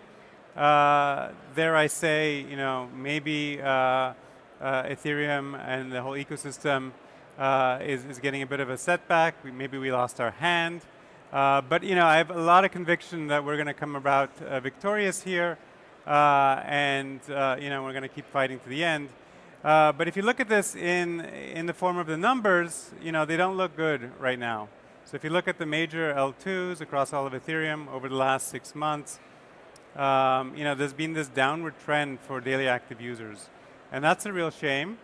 Certainly, again, when you frame this in the context of these other alt L1s that are kind of fighting for all of our users, I want this number to be going up and to the right and not down and to the right like it is right now.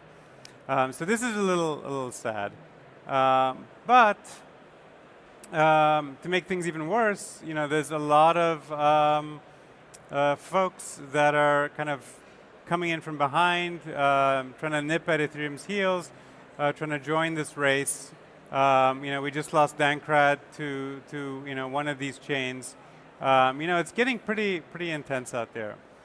But if you've seen this movie before, you know maybe where this might be going.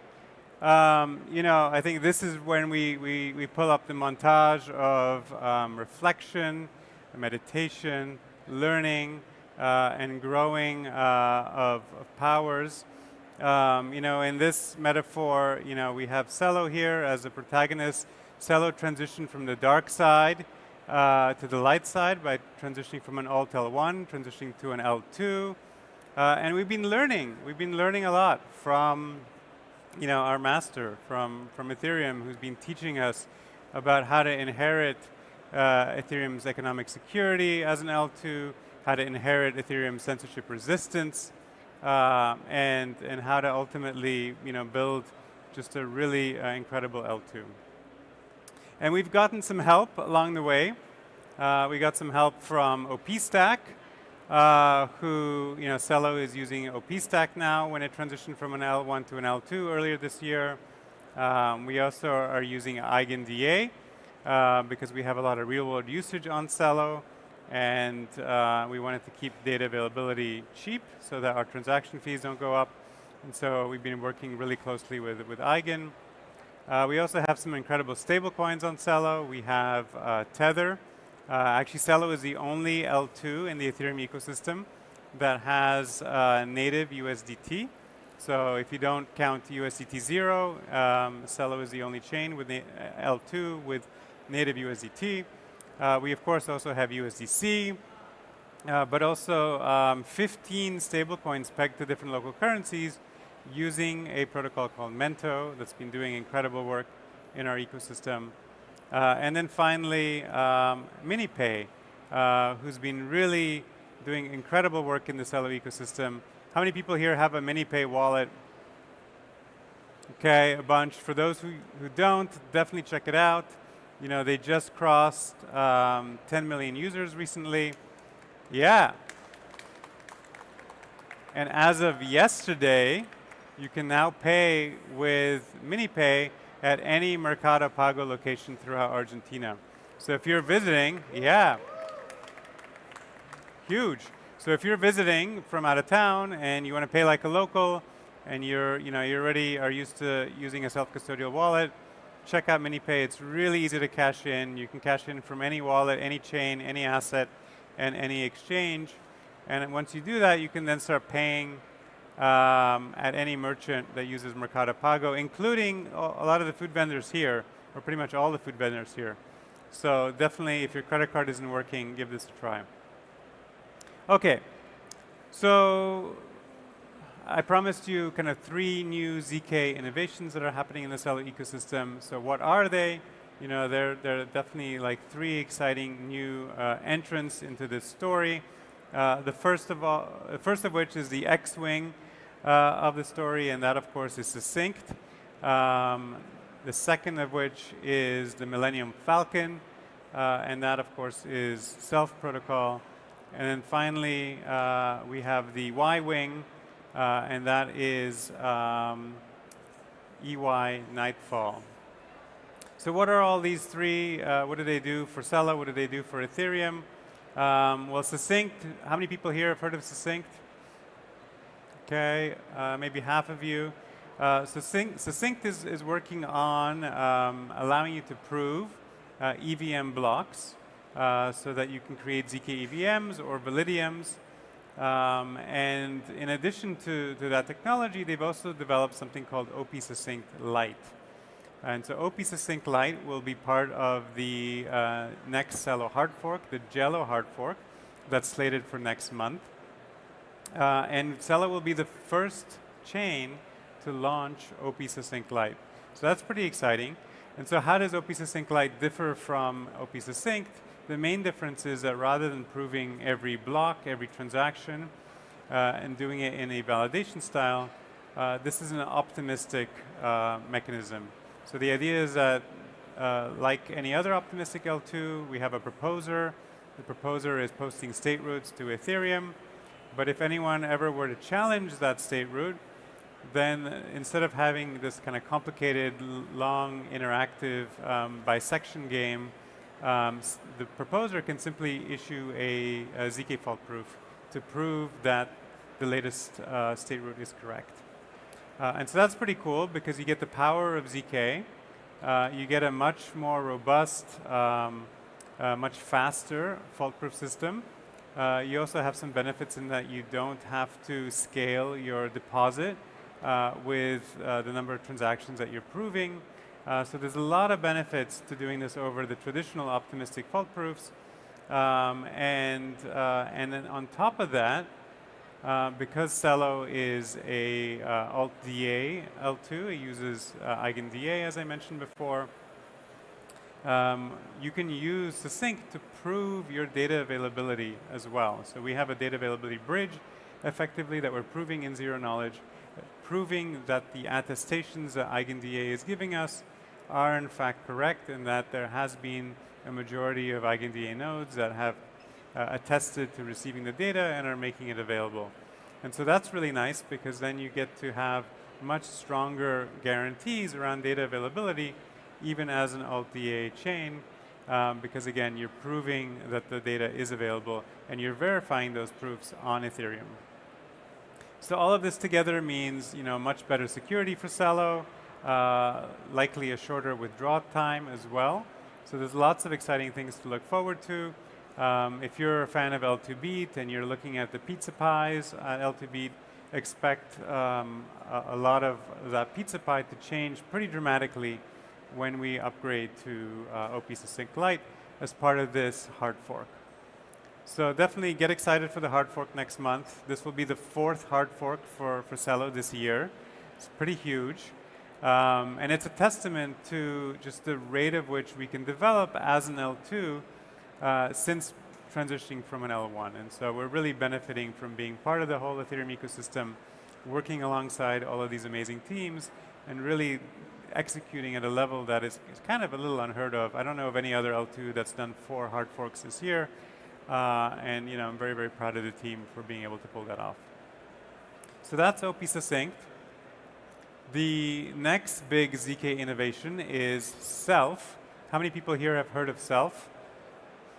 Okay, about half of you, great. So for those of you who haven't heard of it, it's a new ZK identity protocol that lets you prove basically the data inside your biometric passport or your biometric ID. So you might be aware that your passport has a little microchip in it these days. Have you guys noticed the little rectangle with a circle logo on the cover? Anybody? Yeah. So that logo means that there's actually a microchip with an NFC antenna that allows you to read the data that's in your passport using an NFC reader. So that's convenient, but what's more interesting is the data that's inside that chip is cryptographically signed with a certificate authority chain leading up to a country certificate. And so if you have all of the certificates or all of the public keys of every country in the world, you can effectively verify the authenticity of any biometric passport that you come across just by checking 2 signatures. And so that's pretty cool. They built this back in the day to make it harder to forge passports. So every time you enter a new country, typically the port of entry is scanning your passport, reading that NFC data, and verifying that you are in fact who you claim you are and that your passport hasn't been forged. But what's even cooler is with Web3, we can actually verify those signatures in a smart contract. So you don't have to actually give your passport to a third party to look at it to determine if it's forged or not. We can just use math nowadays in a blockchain and verify that these signatures are correct. Now, if you were to do that just in plain text, then you'd be giving your personal information to everyone in the world forever. So we don't do that. Instead, what Self does is it proves that those signatures are correct in zero knowledge, and then verifies those signatures on chain. And so that's pretty cool because it allows you to prove that you are a unique individual, that you are a human, that you, have a valid ID, fully trustlessly, fully privately, and without you needing to share your data with a third party that might get hacked one day and might have your personal information all over the dark web. Who likes giving your personal data to centralized third parties to store forever? Nobody? Not a single hand? Okay, one person's a joker over here. And so this is much, much better. It's way more privacy preserving. And once you've proven that you have a valid ID, you can then start making proofs about data that's in your actual ID. So you can actually prove information about yourself, like what country you're from, like your birthday, or even better than that, you can actually prove that you're over a certain age without revealing your birthday. You can also prove that you're not on the OFAC list. A lot of really interesting things, all in ZK, all without revealing anything else about yourself.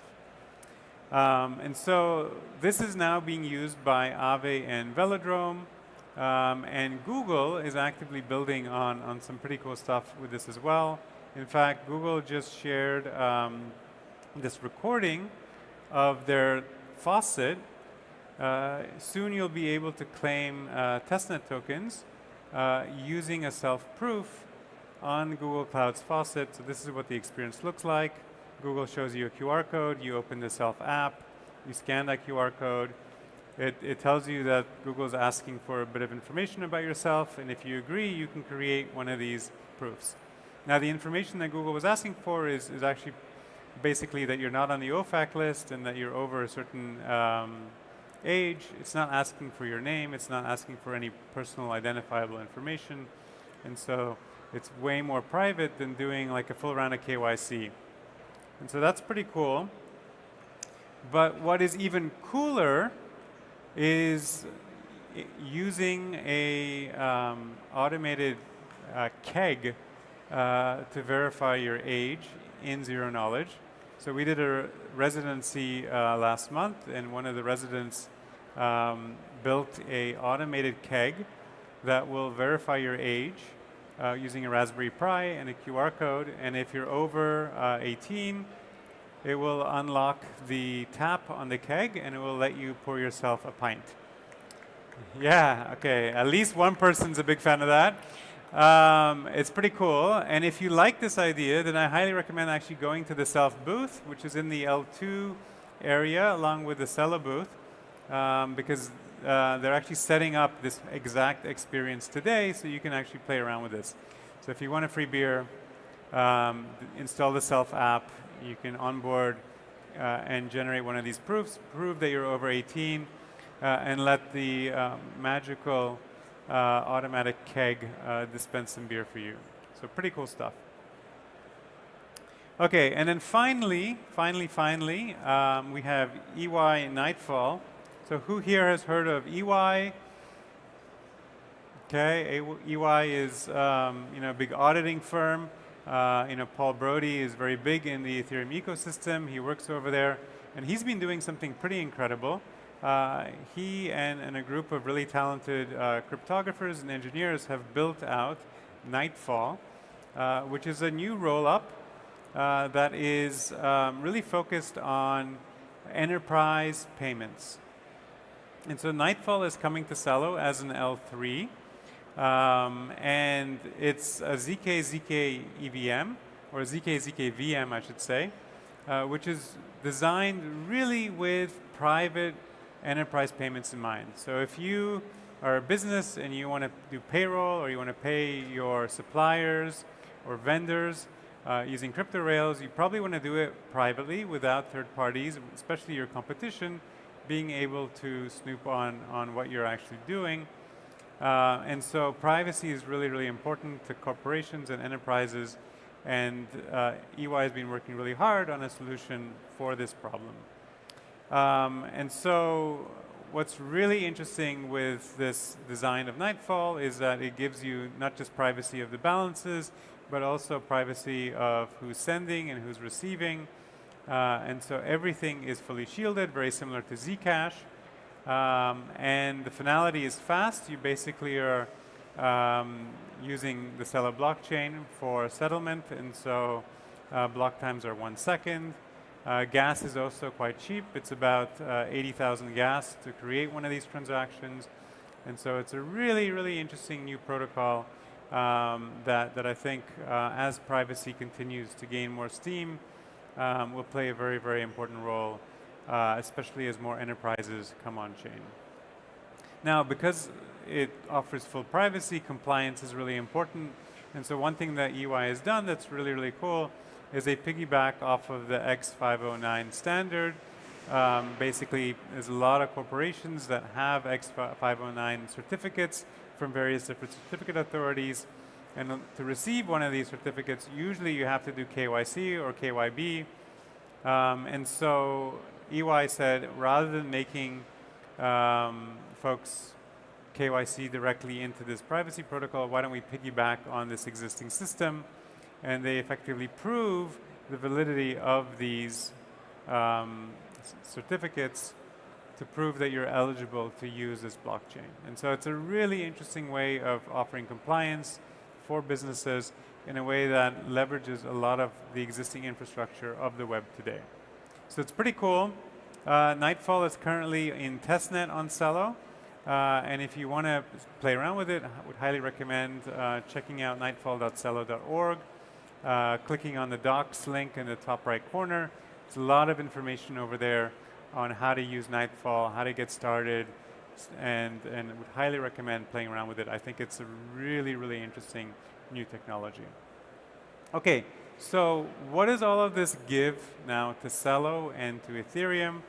I think ultimately we're here at an Ethereum conference. I think we want to know how we're all rowing in the same direction and how we're advancing Ethereum's kind of mission forward. And you know, Celo may not have the highest TVL, it may not have the highest volumes of any L2, but what we do have is the highest amount of usage.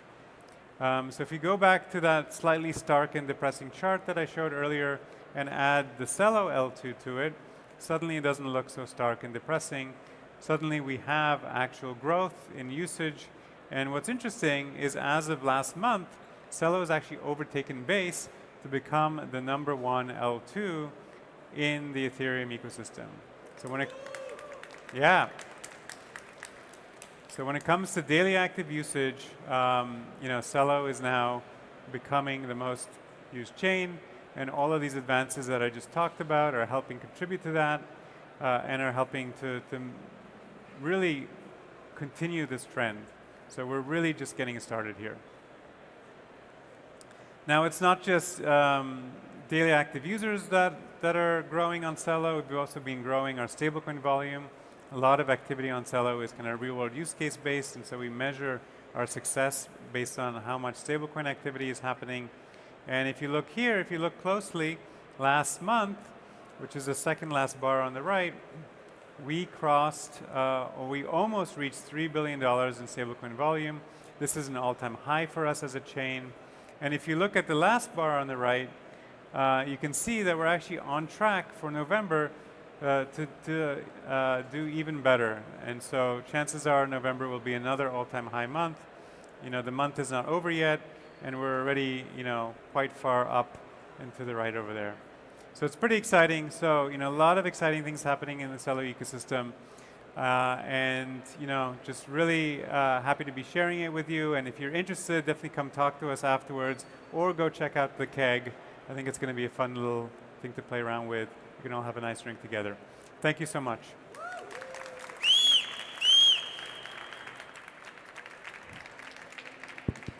Thank you so much, Merrick. That was an amazing talk. We are now going to move on to Q&A. So if you have a question for Merrick, please raise your hand and we will get you a mic.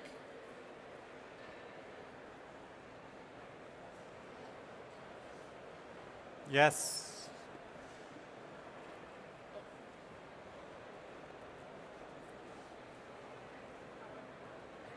I can't hear you.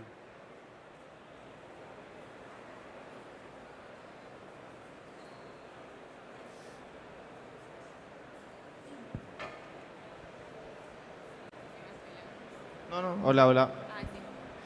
Why do you think that Celo has more users than the other applications you showed?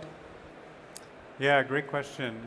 So I would say it's primarily because Celo is focused on real-world use cases and not kind of the more traditional speculative use cases that a lot of the other chains are focused on. I think if you focus on speculative use cases, you're going to see lots of growth and then lots of decline whenever the cycles boom and bust. And it does seem like we might be in kind of a bust environment right now. And so a lot of those users who are focused on speculation are likely, no longer paying attention. So I would say that, the fact that we're focused on payments, on real-world use cases, micro-lending, all of these different activities that are much more removed from your typical boom and bust cycle of crypto assets. That means that, especially if you look at that chart, it's very consistent. It's not really kind of going up and down like the other chains. And so I think that's the main reason. Hi, Dylan from Fala Network. I was curious because I was speaking with one of your engineers at a TEE party, and there was a really cool conversation that we had about how Self could potentially utilize payments now that X402 and these other sorts of systems are out.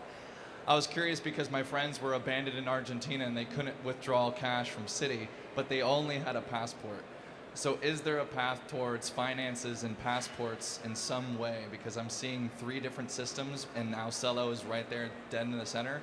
Is that a future plan that you guys have on the roadmap as far as enabling also financial infrastructure as alongside of the identity infrastructure? So is the question, can we use passports to custody funds or? For example, can I use my passport to withdraw from an ATM? Really good question.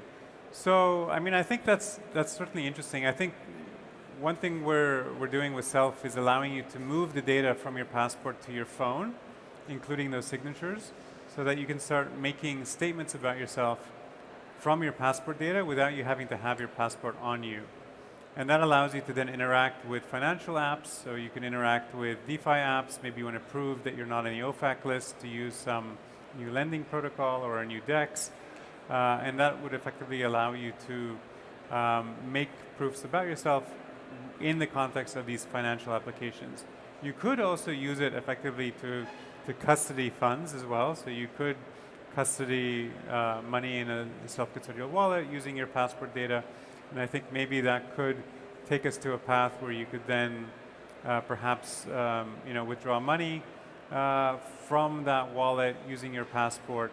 But I think we're a long way there. I think for now we're focused primarily on the more immediate use cases, right? So if you're a DApp and you really care about Sybil resistance, this is honestly the best way to do Sybil resistance today. It's not gameable, it's privacy preserving, it doesn't require a third party, and it can scale to a lot of people. It doesn't require hardware, getting people in front of hardware that is ultimately very difficult.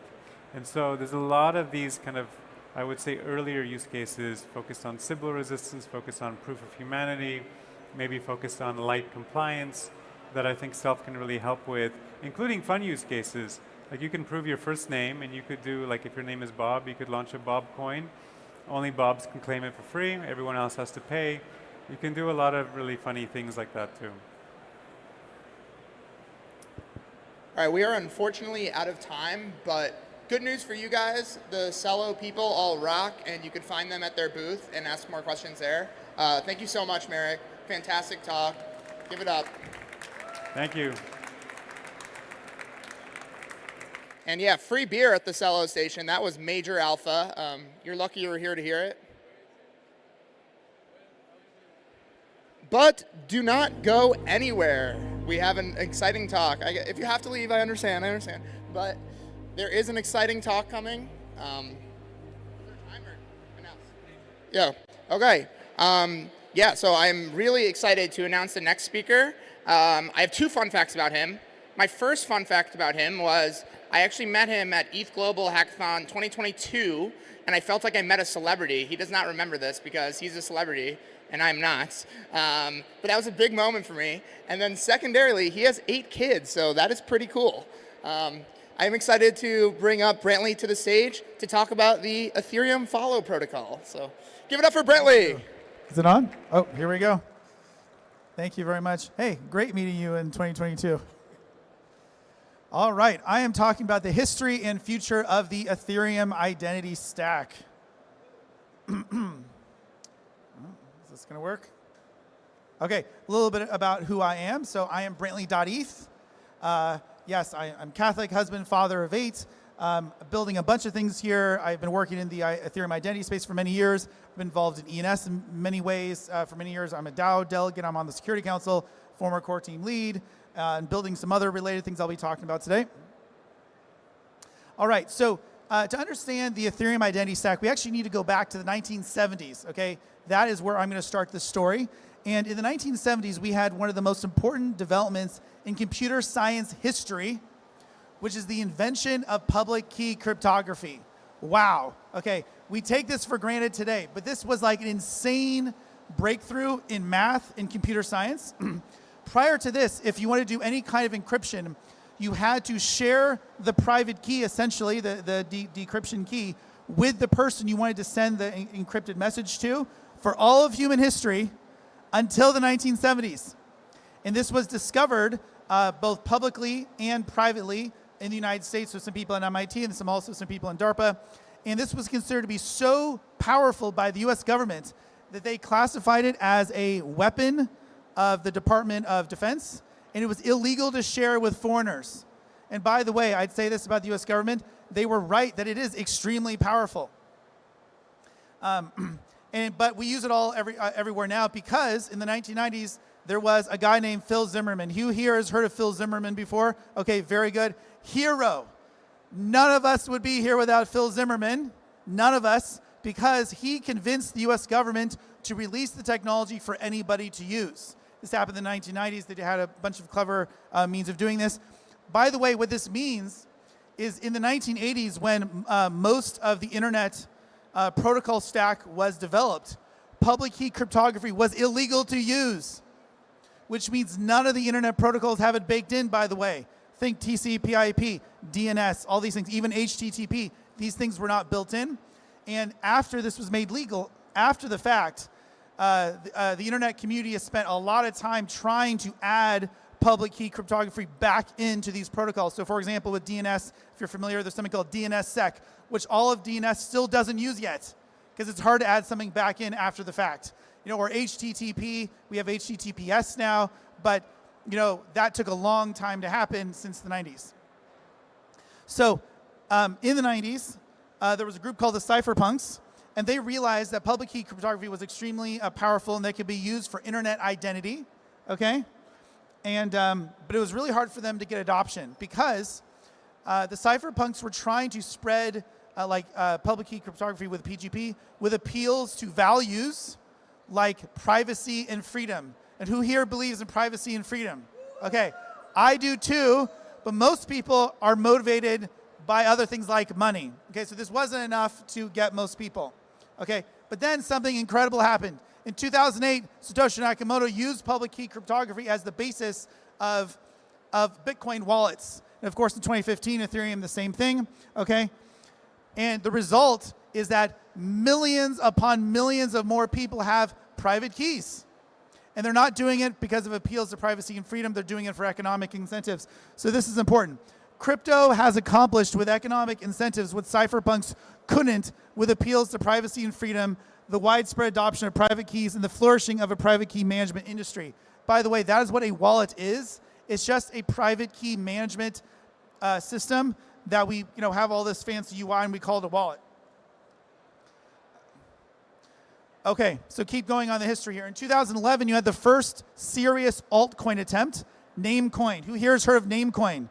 Okay, Namecoin technically still exists. It used to be like a top 3 coin, amazingly, okay? It's no longer. But the inside of Namecoin was that you could use blockchain technology for something other than money. In this case, internet naming. Okay, this is a very profound insight. If you know anything about how DNS works, DNS is great. It works really, really well, okay? But it's fundamentally centralized just based on the type of technology they had at the time when it was invented in the 1980s. With Namecoin, people realized we might be able to use blockchains to do a different architecture. So I think the insight was right, but it didn't really get adoption, right? We're not using Namecoin. It was a good first attempt. Okay, then in 2014 in the Ethereum white paper, Vitalik listed 5 areas where Ethereum could be used, and one of them was identity and reputation systems, and he specifically mentions Namecoin as a first attempt, but he said something like this could be built on Ethereum as well. Okay, so in the first couple years of Ethereum, there were many attempts at trying to implement his vision with Ethereum identity. I'm not going to name off a bunch of them. None of them were really successful. My opinion is that one of the reasons was that identity isn't a single hard problem. It's like 20 hard problems. If you try, I think, to solve too many at once, you end up kind of cutting corners. Maybe the technology's not quite there yet, and it didn't really work out. I will also say this. Building things in a decentralized way is way harder than in Web 2. Many developers have learned this the hard way. And there are many Web 3 devs who wish they were building in Web 2. They don't really believe in the decentralization. Okay. Then, in 2017, Ethereum name service launched. Wow. This was a major moment in the history of Ethereum identity. It began as just .eth names for decentralized websites. Actually, Nick Johnson, the creator of it, was originally on the Swarm team. If you remember Swarm back in the day, he built ENS actually to work with Swarm.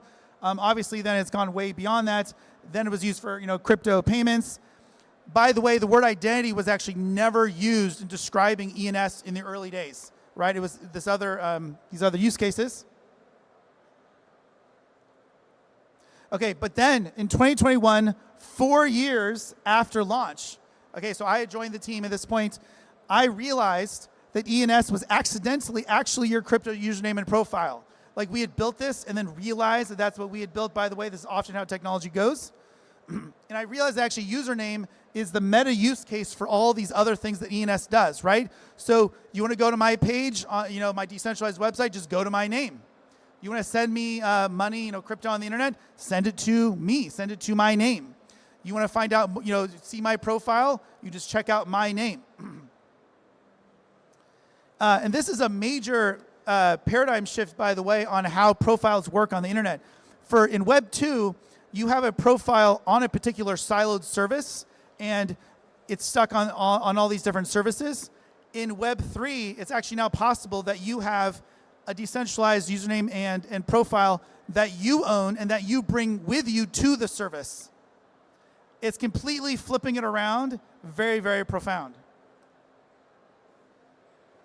Okay, also around this same time, I realized what I laid out with the public key cryptography that, wow, with everybody now having crypto wallets and getting Ethereum accounts and all these things, we've given all these people private keys, and we can use this for authentication if you want to sign into a website. Now, at this time, different apps were doing this, but there was no standard for how to do this.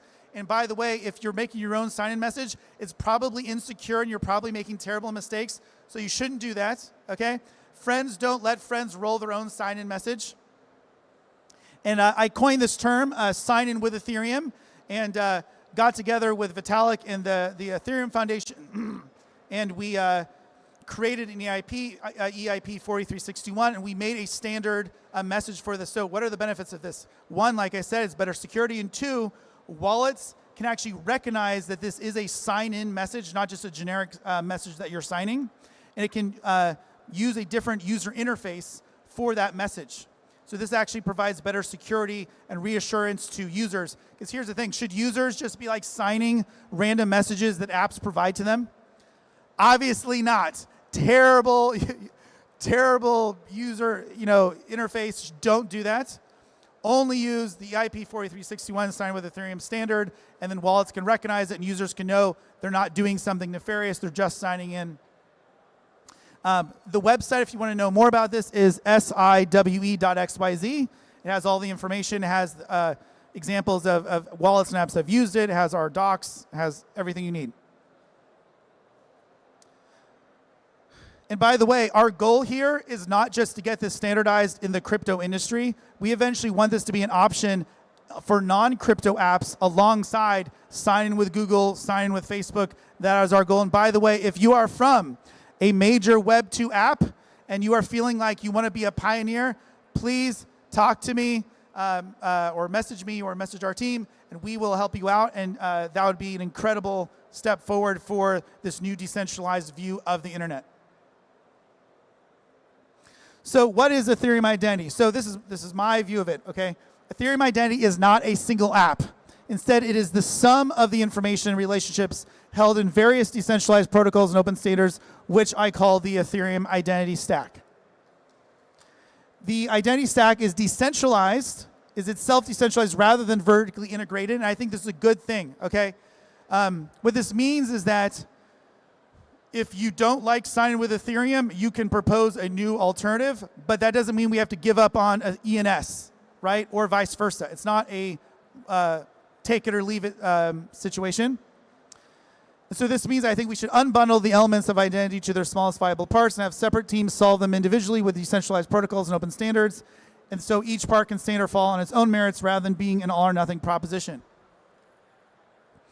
Which leads me to this, Ethereum Follow Protocol.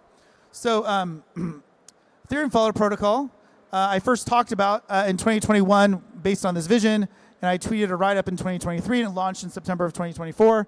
And it is an on-chain social graph protocol for Ethereum accounts, and it's designed to complement ENS and sign with Ethereum. And it's funded mostly by the ENS DAO.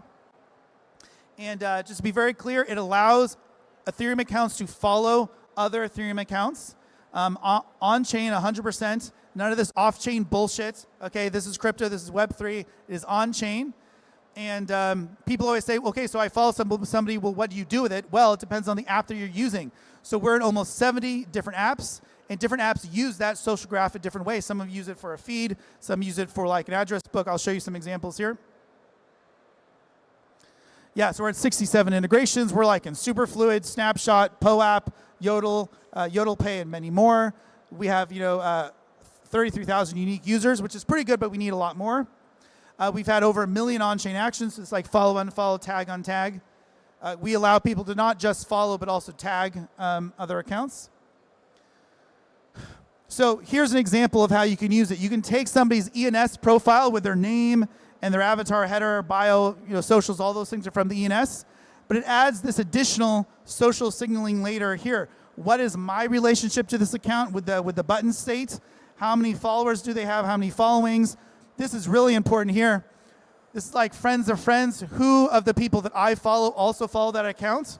This is really powerful, by the way, I think for Sybil resistance. The example I always use for people, let's say I'm on Twitter and I get a notification that Vitalik has followed me, right? Like, wow, like amazing, I made it. I need to be careful how I tweet now. This is the big time. And then I click on his account in my notifications and I see, wait, he only has 10 followers. Wait, none of my friends follow him. I wasn't following this account. What does this tell me? It's not the real Vitalik. Because here's the thing, even with ENS, you can get a name that is similar to someone else. You can set your avatar, your records to be the same, okay? Even with EFP, you could follow a bunch of accounts. You could get bots to follow you. But here is something you absolutely cannot fake. You cannot fake other real known people following you. So for those of you who know the history of tech, this is called Web of Trust, which goes back to the cypherpunks. We are making it happen on-chain with Ethereum accounts. Here's an example from Superfluid where they grab your EFP followings as a decentralized address book that you take with you. Here's another example. You can use it for an activity feed of what are your friends doing on chain. This is with Interface app. And also, are there other elements that could be said to be a part of the Ethereum identity stack? Of course, there's tons of different things. This is not meant to be exhaustive. So like Ethereum attestation service could be put in there, XMTP, Ethereum comment protocol, many more. People ask me, what do I think about like Farcaster and Lens? I think they're great. I think that they're trying to do a specific thing. as like a Twitter competitor. But what I'm envisioning here is something much bigger, where we're not just doing a Twitter clone. This is a social layer that can be applied to all Ethereum accounts for all apps, for everything that we're doing on chain. Something else that my team has made is something called Ethereum Identity Kit. It is a component library and API that makes it super easy to integrate all these things. So if you go to eth.identitykit.com, we have like sign in with Ethereum buttons. We have ENS, EFP, profile cards, things like this. Very easy to just drop into your app. Yeah, we have these. We have different buttons. We have a follow button. We have LLM context files. We have a public API. Tons of things. By the way, I just want to give a quick mention real quick. This is a little bit just tangential. Our team also launched an ENS secondary market on Sunday. It's called grails.app. It's because the previous ENS secondary market closed down about 6 weeks ago. It was run by a different team, so we just launched one. It has 0% fees. If you're into ENS, you should check it out, grails.app. Okay, great. That's my presentation. Does anybody have any questions? Right here in the front.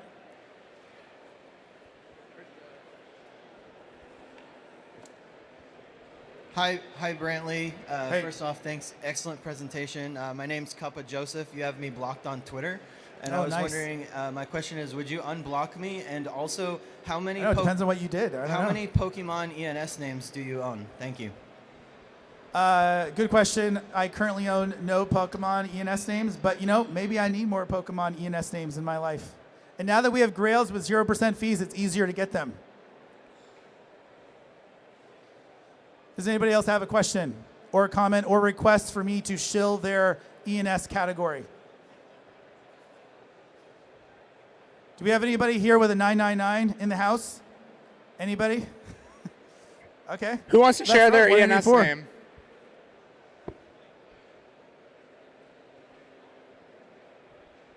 The other day, I just got 0x soup. I was really happy about that. I was shocked it wasn't claimed. Oh, nice. Hi, Dylan from Fella. I was curious if you guys were, working in and around with other domains. Like I know there's like .box and others. Are you open to these as well? Are they being integrated into the same kind of platform, or are they completely distinct? Do you mean with Grails specifically? Yeah, because I'm only really familiar with like .box and like the domains, and I know that ENS kind of did something similar with using domain addresses and domains, but is that different, or are they the same thing? Good question. So .box, so just so everybody knows, is a DNS, what's called a TLD or top-level domain. It's like an extension on DNS that is integrated in a very unique way into ENS. And in all of our things, we support ENS, so we support .box, we support all these things. By the way, ENS actually has ways to integrate most of DNS into ENS. That's a whole other thing about ENS. ENS is a great protocol. It's been very successful. On Grails specifically, right now we're just focused on .eth names. Maybe would we expand to like these other DNS integrated names? Maybe, but we're just focused on .eth names. Thank you. Any other questions or comments? Here, wait. Let me take your photo real quick.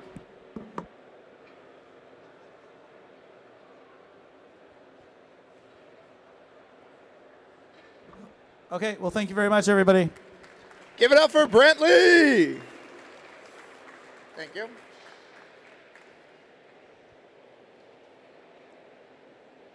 All right. So we have some time to kill, and I was told just to ramble, so I'm going to do that. So yeah. So let's do that. Anyone want to share their ENS name? I just got 0x soup. Like I said, I was pretty happy about that. I really like soup. In all different flavors. So if you want to send me some crypto, 0x soup. But yeah. What should I ramble about? Okay. Maybe I'll do a brief intro to this next speaker. So I'm very excited for this next speaker. We have hung out a bunch over the past couple days. He's a governance expert. He promised to give me a one-on-one private lesson about governance later. I'm pretty pumped about that. Yeah, I'm already planning my flight out. I don't want to dox where he lives, but it's somewhere warm, so I'm excited for that too. We're good? Next.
Devconnect. How we feeling?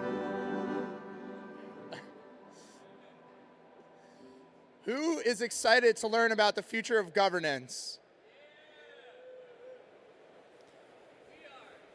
Me too. I am very excited for this talk. I've been waiting all day for this talk. I didn't sleep last night. I was so excited for it. I am very honored to introduce my dear friend. We just met this weekend, but I think we're best friends now. Nick from HATS Protocol. Give it up for Nick. Thank you, Jason. Hi, everyone. My name is Nick Naragi. I'm one of the co-founders of HATS Protocol. Woohoo! We got some HATS fans. Amazing. We worked with like 50 plus DAOs. 4,000 organizations have been created across many chains using HATS. And over about 6 months ago, we tried to dig in to really understand like what are DAOs actually for, and is it possible to make DAOs really work? And this is what we've come up with. I'm speaking on behalf of our community, our DAO, and many of our users. So the first thing I want to do is ask, why are we going to try to create DAOs in the first place? Understand the difference between the means and the ends. I think that DAOs are really a means, so I want to outline what the ends are. And many of you who are here in the audience are probably familiar with the tragedy of the commons already. And a classic example is that there are a bunch of fishermen fishing from a shared resource, and they agree that they will only use certain kinds of lines to fish from that resource in a way that's sustainable for everybody. But inevitably, someone comes along and starts to fish with a net. And then there's this competitive dynamic where the nets get bigger and the ships get bigger and then the fish goes down. And that's what the tragedy of the commons is all about. And another way to say this at the abstract level, if you've ever read Meditations on Moloch, this is my synthesis, which is that there's basically a free market race to the bottom across the globe, and that's the root problem of basically every complex challenge that humanity is currently facing. The way it works is like this. You start off with capitalism roughly driving human progress. However, the negative externality in capitalism is that one person, one fisherman, inevitably sacrifices our shared values in order to gain a competitive edge in the market. Everyone else now needs to make that same sacrifice in order to stay competitive, and that value gets deleted from society, and everyone is worse off for it. So that's the negative spiral, the downward spiral that we have in our current system. So the question of my life's purpose is oriented around this work, which is it possible in any way, shape, or form to create an upward spiral that more than offsets the downward spiral of the dynamic that we just talked about? And I think that the answer is shared ownership. So I'm going to talk about some aspects of shared ownership that are really important and why shared ownership on Ethereum could actually be the solution to some of the biggest global challenges that we have and that we're currently facing. The first frame that I'd like to present comes from Chris Dixon in his piece about why Web3 matters. And the idea is that ownership tokens correct zero-sum incentives in mature software platforms. So on the left side here, you'll see that the platform's relationship to a user changes from attracting with VC-subsidized incentives, trying to get people to use like a platform like Uber or Airbnb in their early days. Then they get network effects, and over time, they end up needing to extract from the platform. So Airbnb quality has gone down, cleaning fees have gone up, and ultimately it's not as good as of a platform as it used to be because Airbnb needs to make money. It needs to return capital to their investors. On the right side, you'll see that there's also a similar dynamic with the platform's relationship to complements. So developers who are building on that platform, other businesses that are related to it. At first, when a platform is created, the people are trying to coordinate, but eventually they need to compete again because as a mature platform, they are looking to extract from that. So you can see many examples of this: Microsoft versus Netscape, Google versus Yelp. And the problem is that ultimately the stakeholder that is being responded to is the investor class. It's the fiduciary responsibility to shareholders. The users in the platform as well as the developers don't really have any say in what the platform ultimately does. The second frame that I want to present is from Virgil Griffith. He has a great blog post called Ethereum is Game-Changing Technology, literally. And here you see on the left side the original version of the prisoner's dilemma. And then you add a smart contract on Ethereum that you can be sure will exist for as long as Ethereum is available if you build it the right way. And then when you combine the game theory of the smart contract with the default prisoner's dilemma, you can actually end up with the game theoretically correct move being to cooperate rather than to defect. That's what the most important part of Ethereum in my view, these types of smart contracts. The third piece I'll mention, I know probably most people are familiar with here, is Josh Stark's Atoms, Institutions, and Blockchains. These are what he defines as three sources of hardness. Hardness is basically being able to make reliable predictions in the future about the outcomes or the way that technology works. So once again, being able to use smart contracts to gain this force is a net new thing in the world. So the combination of these three things gives us this idea of hard ownership tokens. And that is what I believe is the upward spiral that can solve these problems that we outlined. Hardness means that we get real control of revenues, code, and decisions for the token holders. And that's sort of newly unlocked based on the changes in the regulatory environment that are happening now. Ownership means that you actually benefit from holding it, and it gets distributed to the right people. So developers, investors, users, integrators, whether it's via airdrops or token streaming or usage incentives, it's constantly pulsing out to all the key stakeholders in the network. And then, of course, tokens are a net new and better form of ownership because they're programmable, they're faster, they're more liquid, you can arbitrate them faster. They're AI native, they're legible to computers, and then they're also more capture resistant than things in legal systems. But the challenge is that once you have ownership tokens, if you do capital formation, if you launch a token, you get it to the right people, then you have this really, really hard problem, which is how do we take collective action? So all this has been set up for basically like, what is the real problem in all the DAOs that have existed so far? And I think that when we get to here, we can say that a well-framed problem is half solved. And I think that a lot of people, when they think about what is the real problem in DAOs, they say it's voter turnout. We can't get quorum. We can't get people to show up and participate in DAOs. That's not really the real problem. That's a symptom of the underlying problem. The real problem of DAOs is this. Voting is the wrong decision-making mechanism for most decisions. When you want to use wisdom of the crowd, or when you really, really need capture resistance, you should use a vote. Like democracy is really good for preventing people from misusing the system or trying to capture it. But it's very expensive. Imagine a bunch of, every citizen going to the polls to vote to elect a leader. That's a very high cost. Every time you ask every single token holder in a DAO to get together and pay attention to a proposal and read it and ingest it and think about it and communicate with other people, that's a very, very high cost.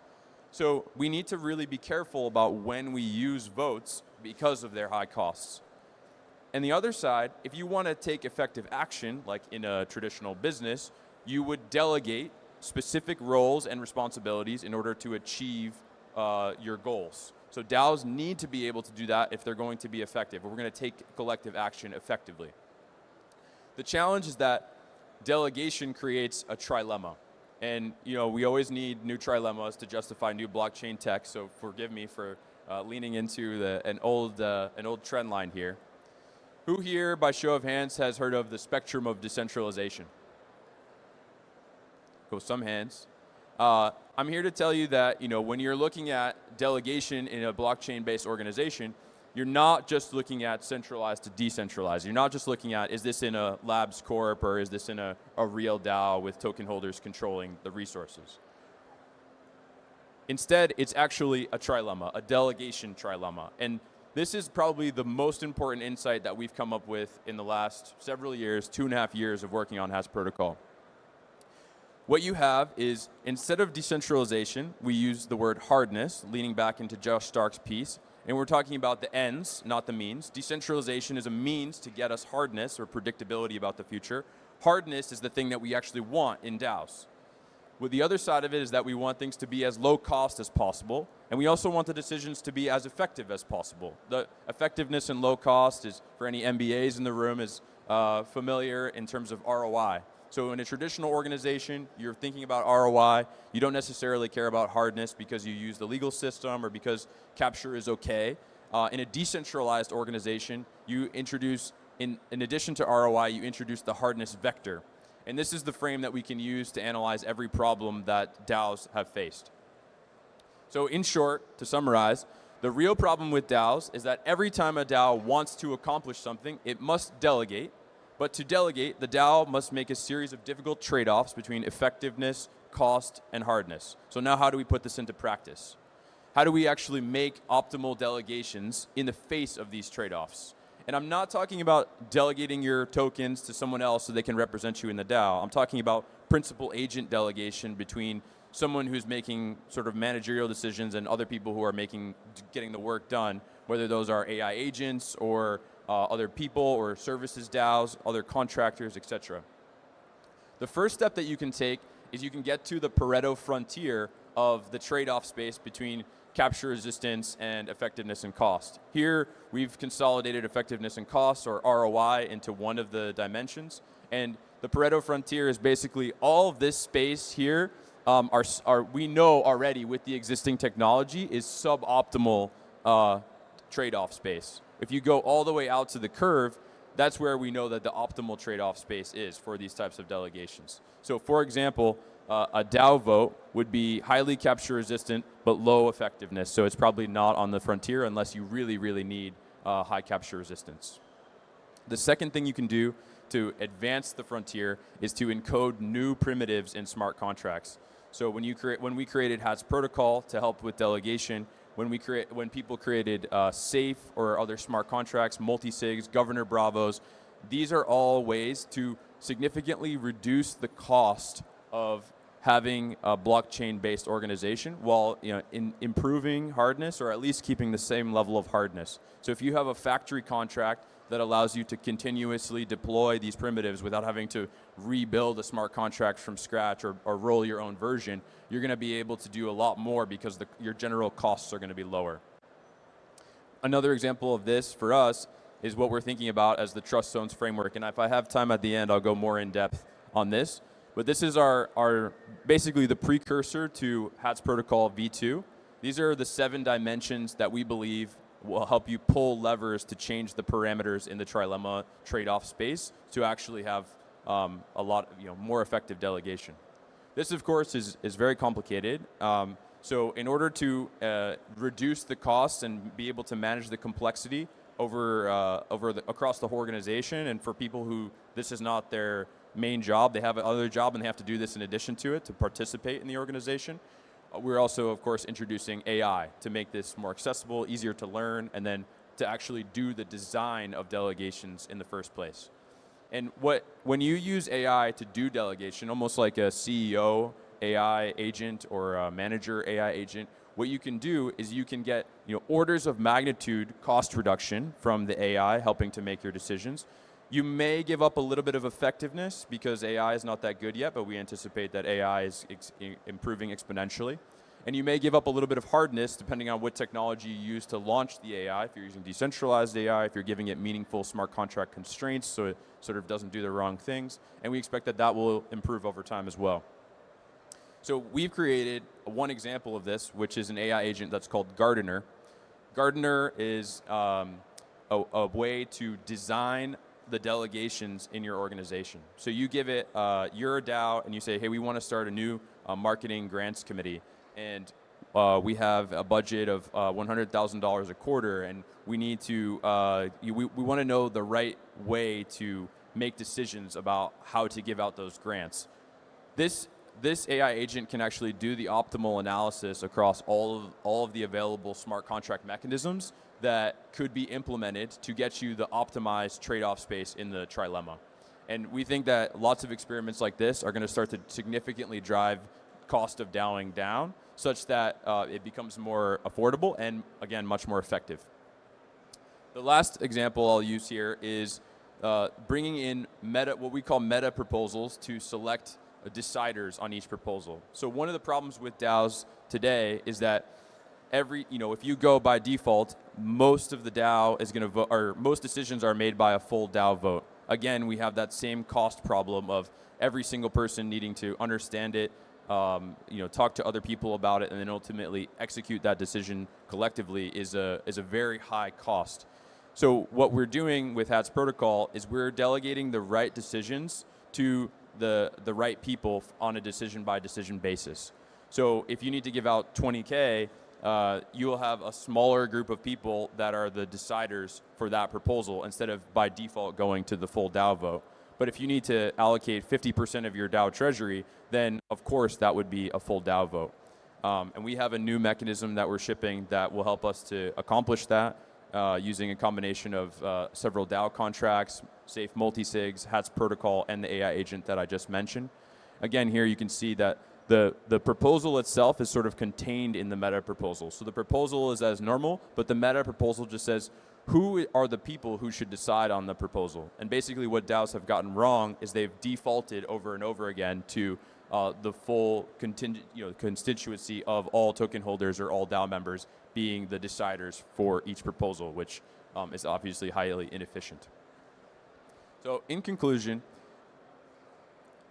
We think that the major implication here is that as we reduce the cost of DAOing, if we go back to MakerDAO building incredible series of contracts that would allow them to have high effectiveness and high hardness while operating a complex organization across hundreds of members and dozens of multi-sigs.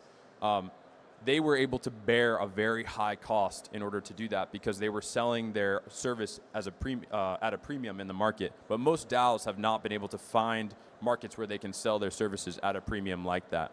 So as we reduce the cost of DAOing and make it more possible to be effective and have high decentralization or high hardness, the design space of DAOing is going to dramatically open up.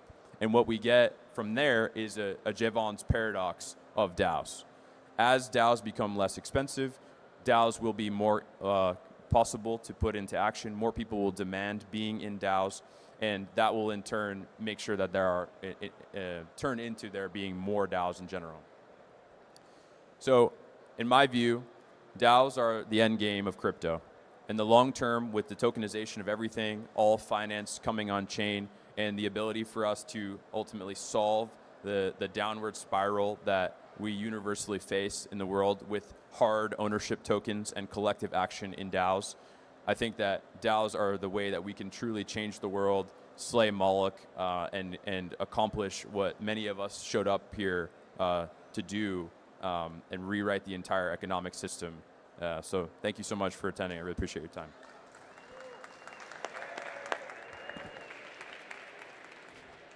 Do we have any questions?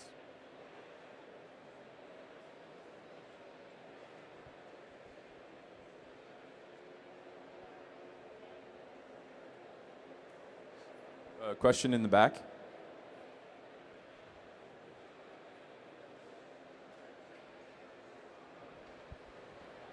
Hello, my name is Misel, and my question is, how can we turn humanity into a big DAO? I think it's a really interesting question. As we've faced, there's complex problems that we've been facing for a long time, like climate change, microplastic pollution, generally like the food supply getting worse, social media algorithms being more and more extractive. And those have been big problems, but like the biggest problem in our time is artificial general intelligence and how we'll use and govern it. And I think that people who've been asking that question, like how can we create global governance of AGI, are the same ones that are asking like how can we turn the world into a big DAO. I think it probably looks like a DAO of DAOs, like you have these emergent structures that are formed around the various things, the commons that we want to tokenize and own. And then you have emergent representation in sort of increasing fractal layers from there. But the DAOs don't work yet. They need to sort of lower their cost basis to become effective so that they can work. So that's the immediate next step, is putting technology in place that makes DAOs feasible in the first place. Thanks. Any other questions? Question in the middle here.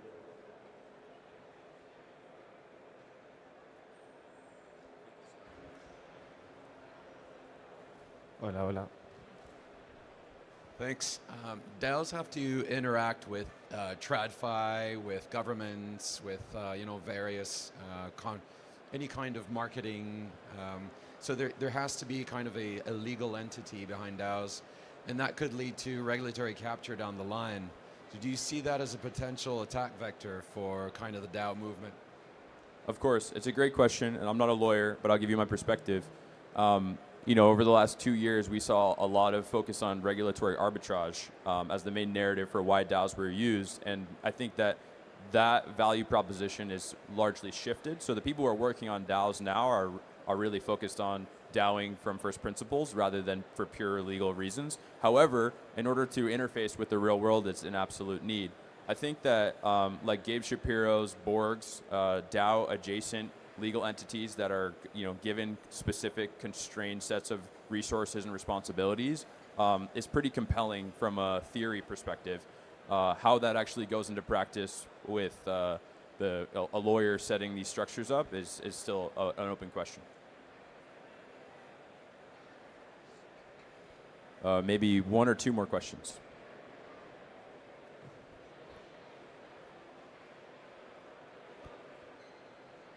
Don't be shy. You can ask me anything. Question up here in the front. Thank you. Hi, I'm Martin. I work for several DAOs, and what I did see in the day-to-day working with DAOs, you know, you start a project, you make assumptions, and it changes. So you make a, you just showed us the tool. So you're doing this, and then, but afterwards everything, yeah, it's changing because you want to reach another goal. Then your assumption at the start. So how you keep this flexible, or what's your approach? That's a great question. I think with the level of bureaucracy that existing DAOs have had, basically they've had very high coordination costs and then have been relatively inflexible. But the spirit of DAOs is a network, and networks are known to be very good at problem solving in complex dynamic environments, as opposed to hierarchies being very good at solving problems in complicated environments. And I think that I think that the trick is that at the top level governance surface of the DAO, we need new ways of determining collective sentiment that are not just voting yes or no on the proposal that someone puts forward. So I really like what work is being done by like trust graphs and people who are trying to find emergent sentiments amongst the, you know, a gated set or a curated set of individual nodes in the network.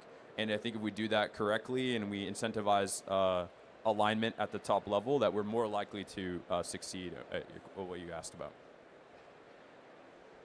Okay, I think that's my time. Thank you so much for attending. I really appreciate it. Give it up for Nick. Thank you, Nick. But once again, do not go anywhere because we have an exciting next presenter. It's actually a great segue too because this DAO has existed for I think 4 years maybe. I am personally a member of it, and they're real life. They know all the struggles of being a DAO, all the benefits of being a DAO, the beauties of being a DAO. But I think we have some time until they will actually start.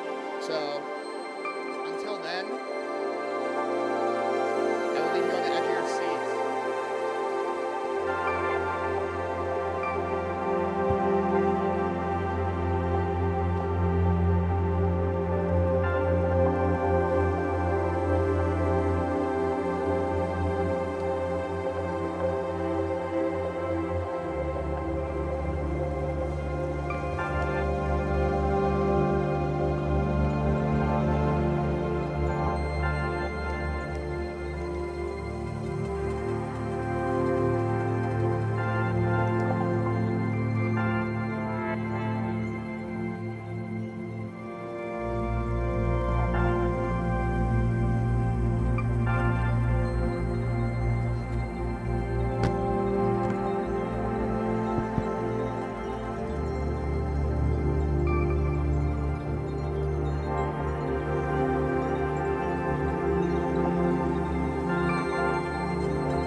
Ready?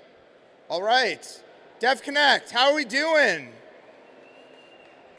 Thank you to the person in the back. I tweeted this and nobody has done it yet. If anybody wants to bring me their company's hat, I will wear it. There's millions of people watching on the stream, so this is free advertising. So yeah, bring me a hat if you want free advertising. But I'm excited to introduce our next speaker. They are part of a community I am personally passionate about and involved in. Please give it up to Mono from Nouns.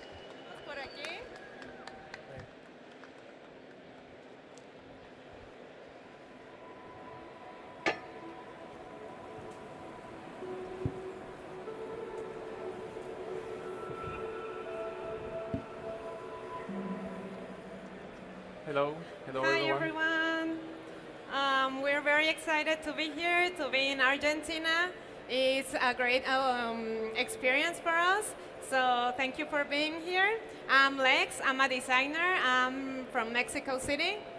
And I'm Mono. I'm a designer. I'm a community builder, and I'm also part of Nouns DAO. And today we want to talk about Nouns DAO, what we do, what we have funded, and how Nouns created a global community, a global brand, and how we are using Ethereum to power all of our decisions, and how we are using smart contracts to deploy funds to people around the world. I think the clicker.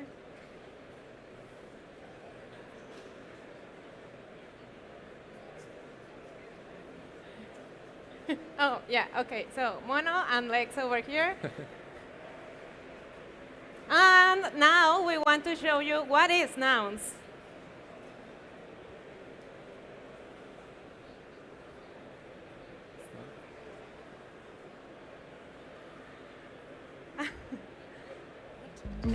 Nouns, ideas, nounish stirf. Nounish stirf? Yeah. I don't even know what that... Was that famous frog? What is his name? How much? Nounish is his position. Okay, now this is a noun. Oh, well, they're so fun and friendly. They're NFTs. And we've got lunches. Did you say NFTs? Yes.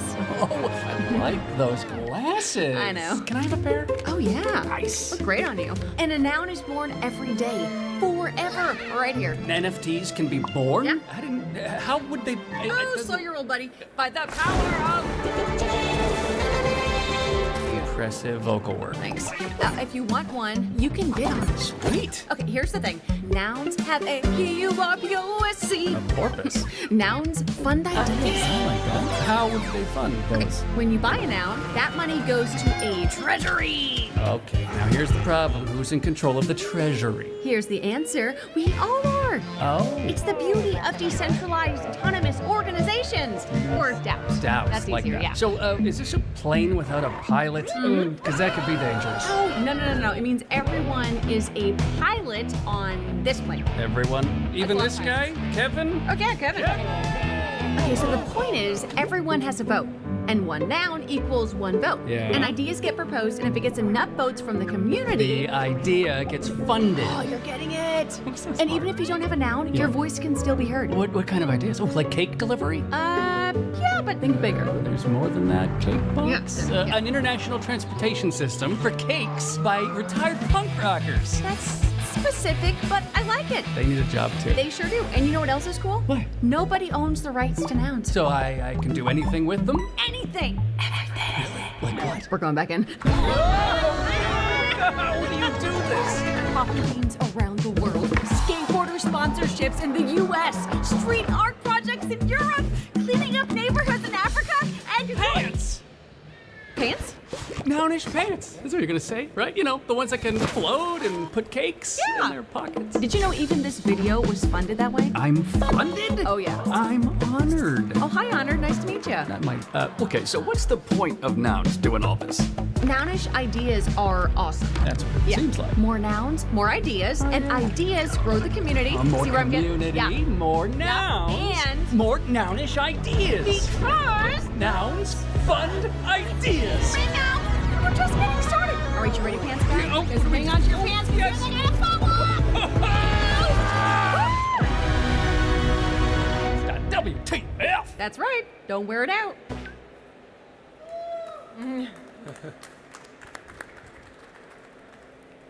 Okay, probably some of you have heard about nouns, how it works, and probably you've seen the square glasses. And after this video, you might know exactly how nouns works and how and what we do.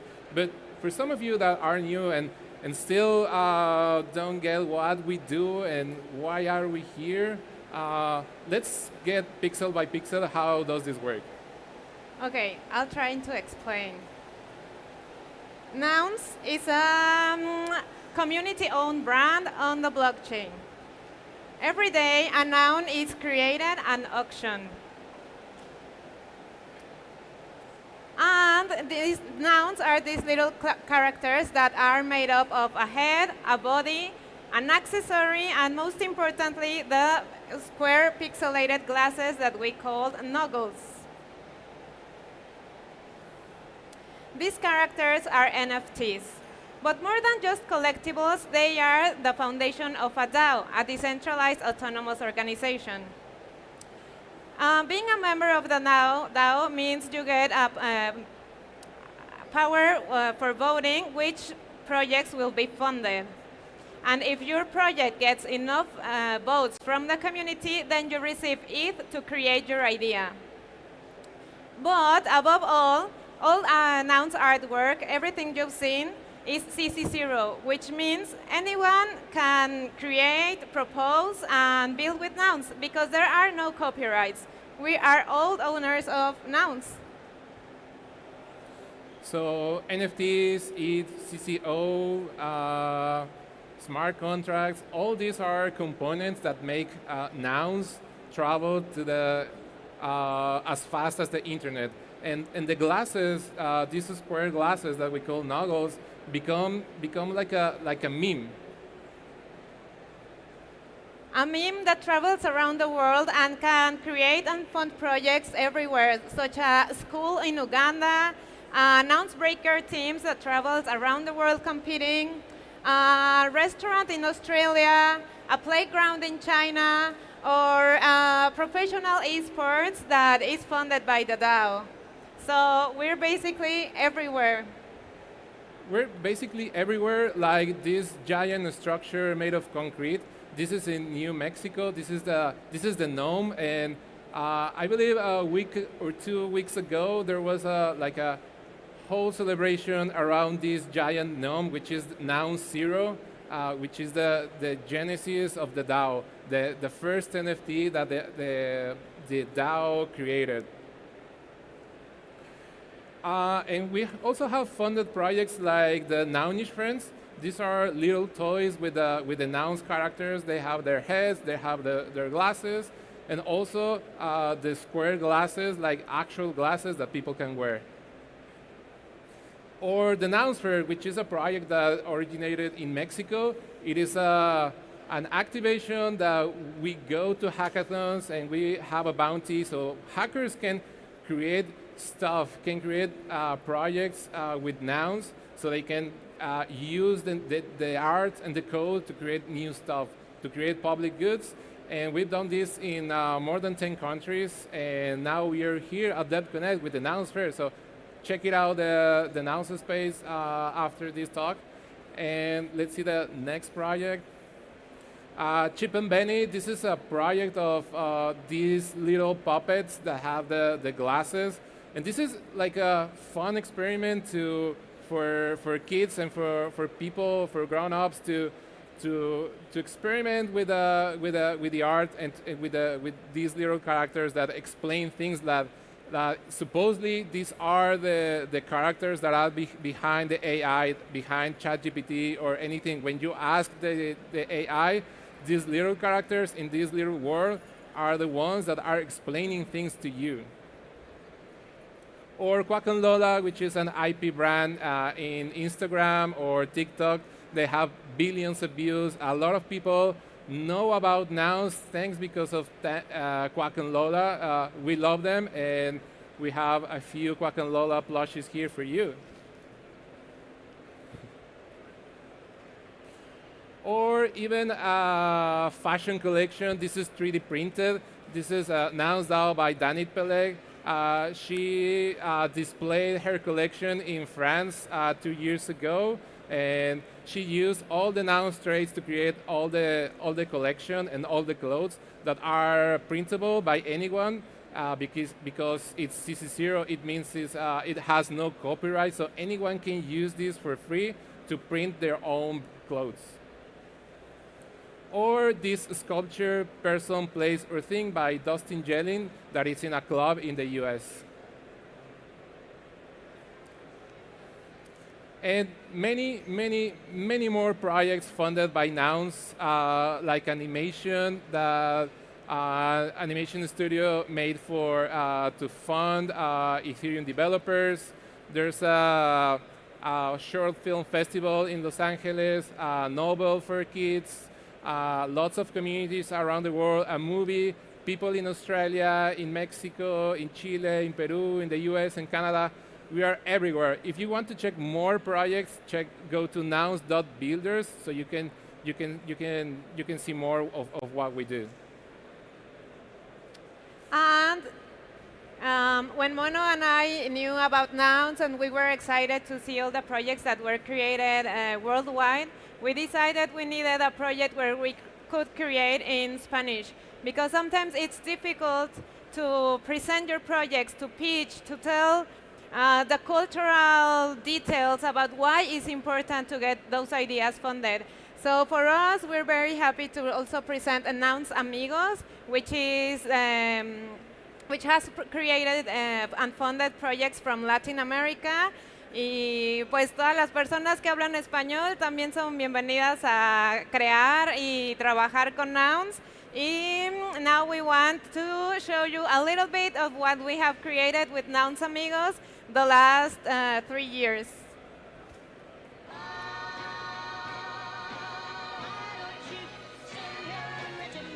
Nouns Amigos. JP en instrumental.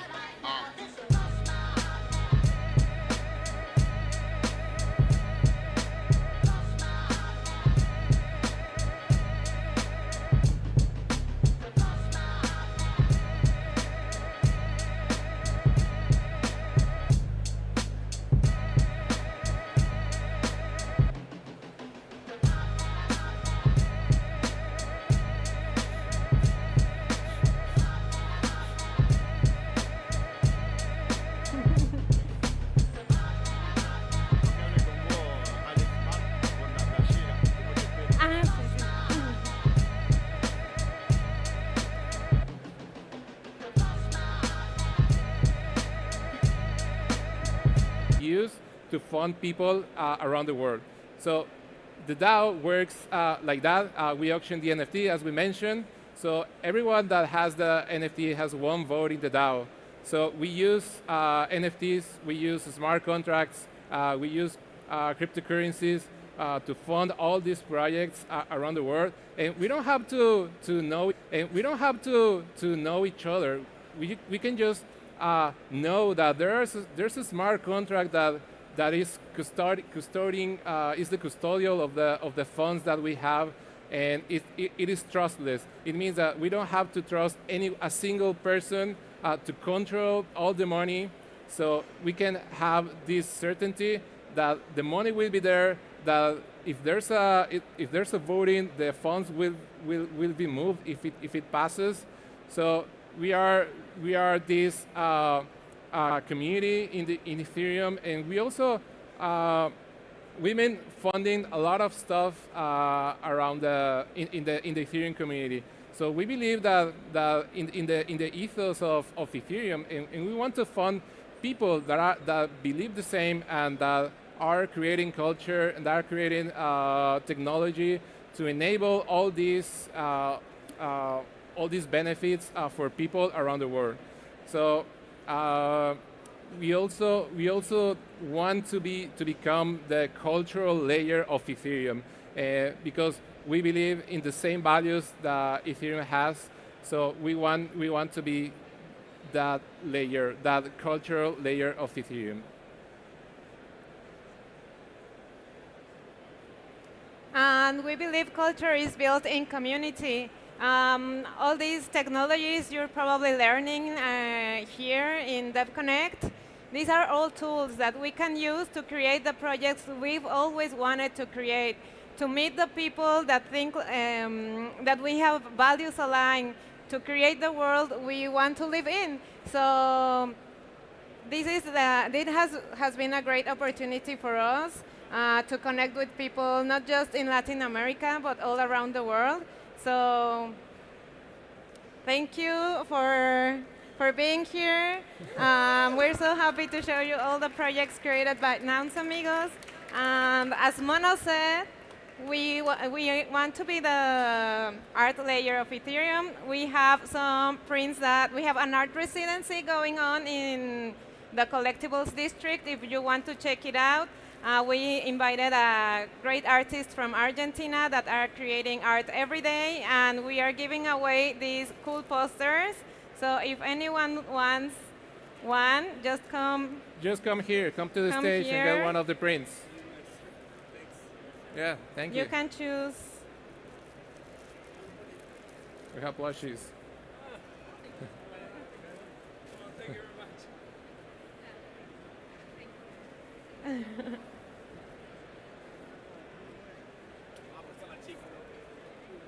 Ya es el último. And we also have the big red glasses for a lucky person that tell us what's their favorite Nouns project.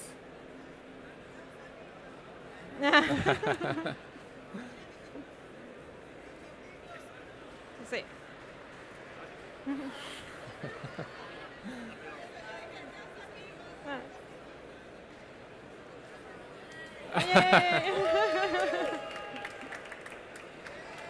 Thank you so much. Thank you. Yeah, sure. Does anybody have any questions about nouns? If you have any questions, please ask. All clear. No questions.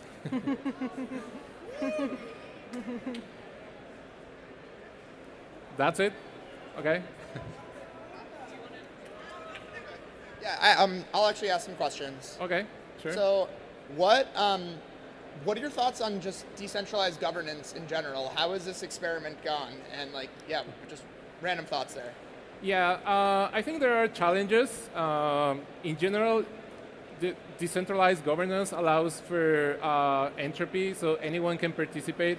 The permissionless system that Nouns created when it was born, I think it has worked so far because lots of people from many places have joined the DAO. Of course, there are challenges regarding NFT voting. I think there are not many projects that are using NFTs to vote, but so far it's been I would say like a kind of 15 events around the world in global hackathons, and now we are here. We passed this proposal, so we are here thanks to a proposal. So that's part of the magic of Nouns. And also Nouns Amigos, which is the Spanish community. So I don't know. We are grateful for Nouns for being here and to pass proposals. Looks like we have a question. Does somebody have a question here? No?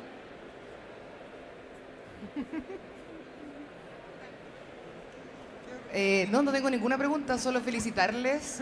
Gracias por todo, son un gran equipo, han fundado una comunidad increíble en Latinoamérica y estamos muy felices de poder reunirnos. Tenemos una onda increíble que ha traspasado el trabajo, el arte, la cultura y la tecnología, y compartir la idiosincrasia latinoamericana y encontrar personas como todos ustedes ha sido muy importante para nuestro trabajo y nuestro desarrollo personal. Así que gracias, increíble el stand, felicitarlos y nos sentimos muy orgullosos que nos representen aquí y en todo el mundo. Gracias. Thank you so much.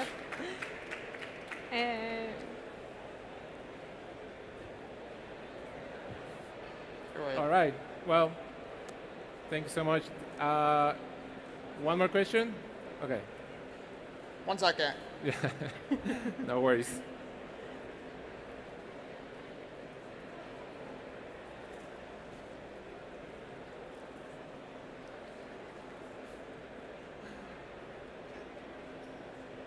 Okay.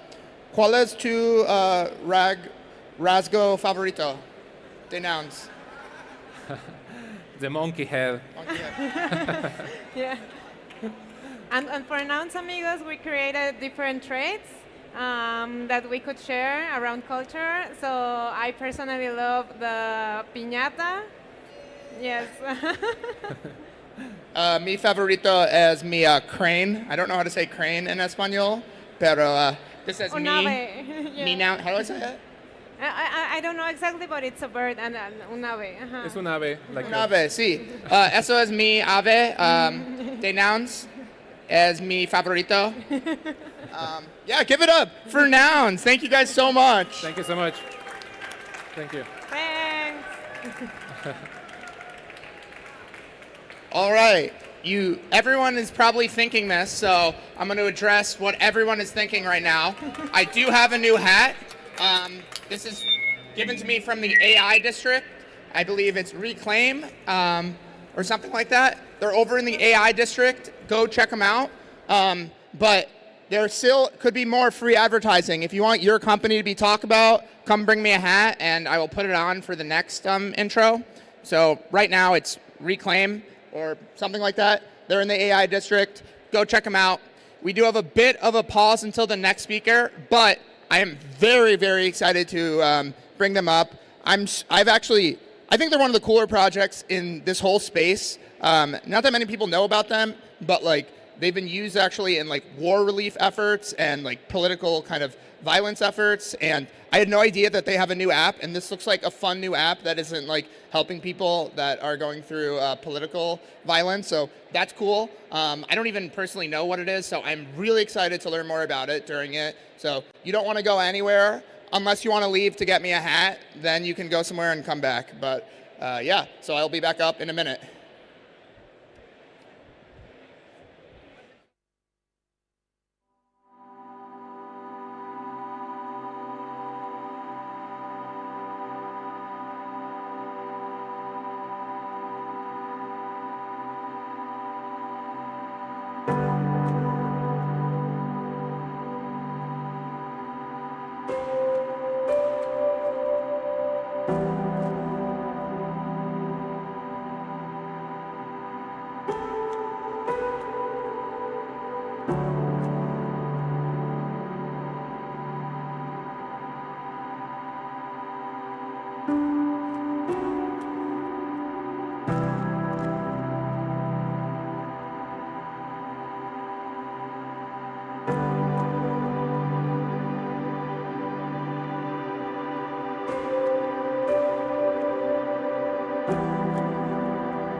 Hello, we are back, and I am very excited to introduce the next speaker.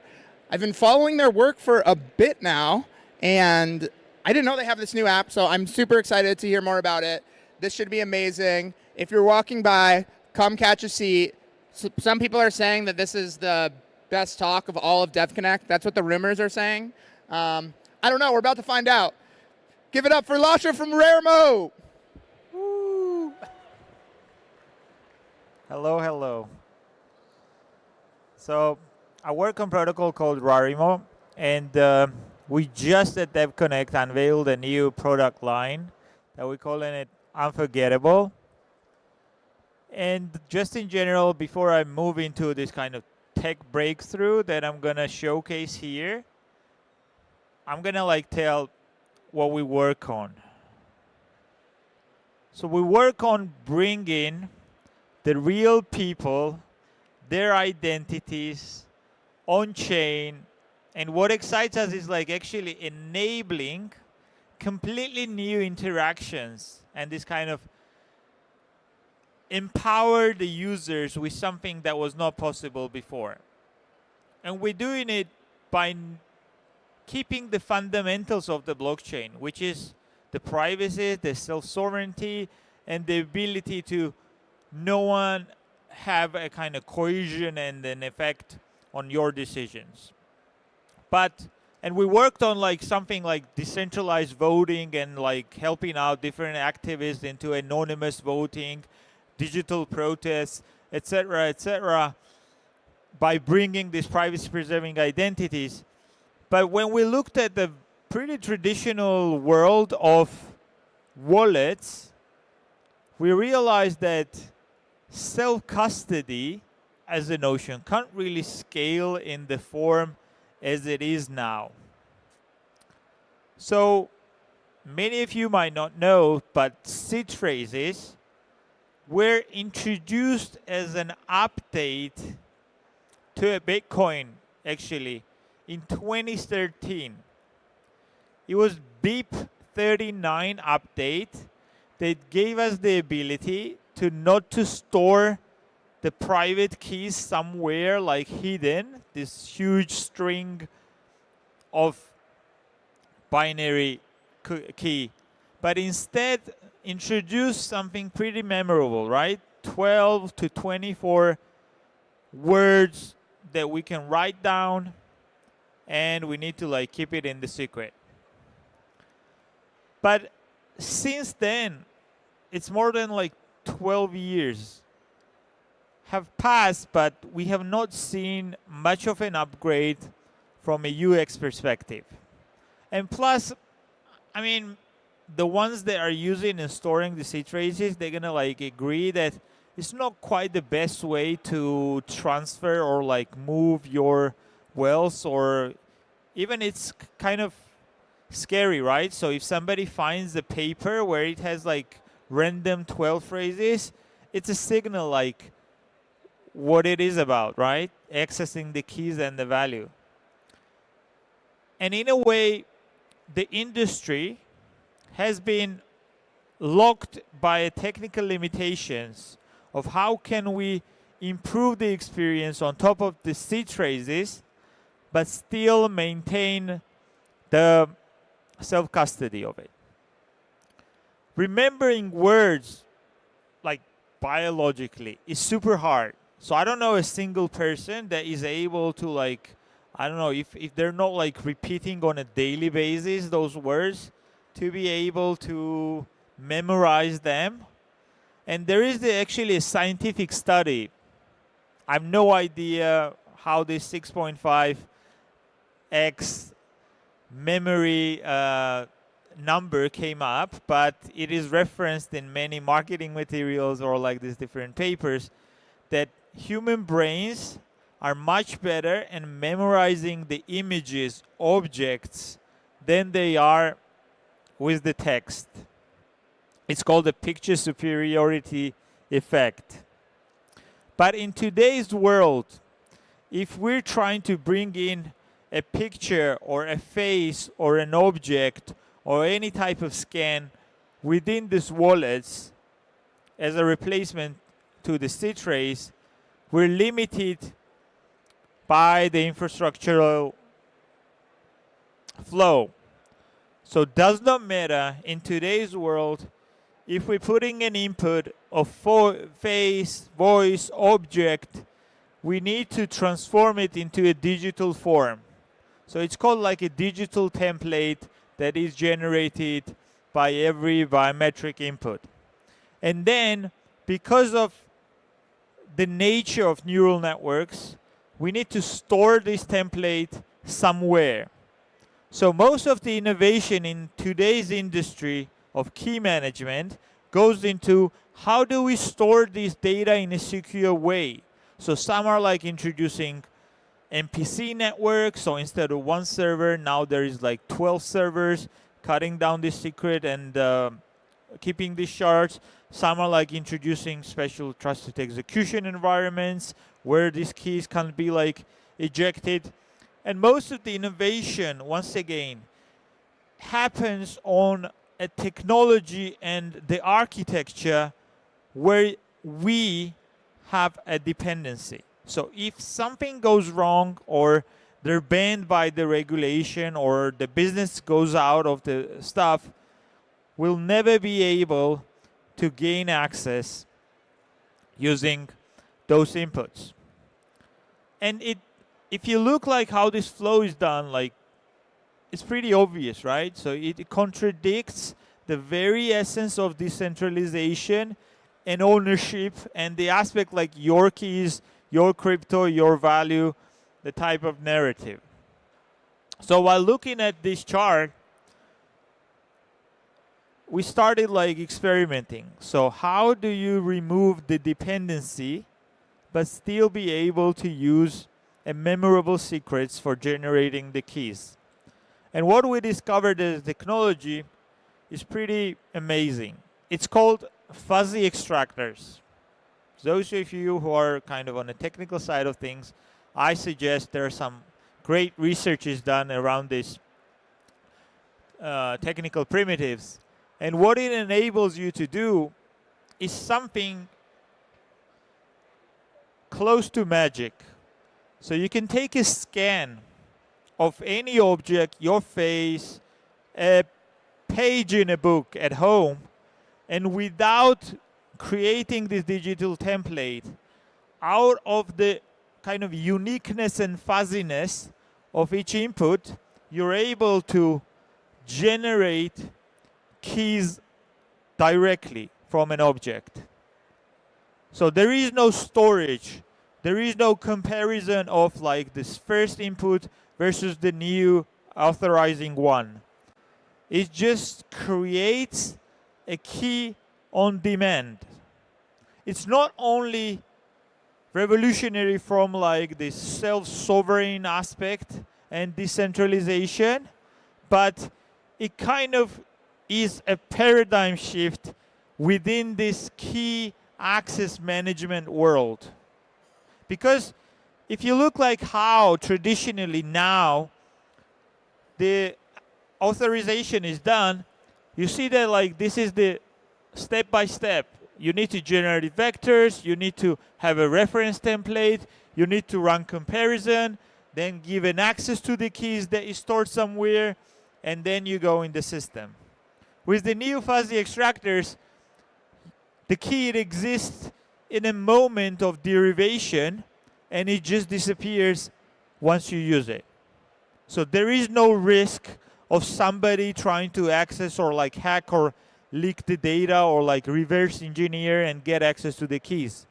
You are the keys. You bring in your own keys using this technology. The effect is complete disintermediation. So there is no company, there is no server, there is no middleware that guides the relationship of how do you access your money. You're on your own, and the beauty of mass. I'm going to skip it. UX-wise, it's pretty close to how do we use Face ID or any other like authorization app. it doesn't even have to be a separate application. It can work like on web in a browser session where you can just like scan a face or like scan an object of your favorite one at home, or like create a custom password to it, and out of it you have access on your terms. So instead of like these 12 words that you can't remember, it's like a Harry Potter experience. You can take a photo of a page in a book, and that's it. That's your key. Only you know. You can go in any library around the world, and if you know like which page you chose, that's where you store your crypto. That's how you can like derive access to the stuff. So like at home, even if somebody raids your home and finds like a hardware or the paper slip, it's a signal, right? Here, they have to fucking like photograph the entire room and try to like find where do you hide your crypto. Keep your crypto. There's nothing to hide. Actually, where do you keep the crypto? We're rolling out actually in 3 product phases.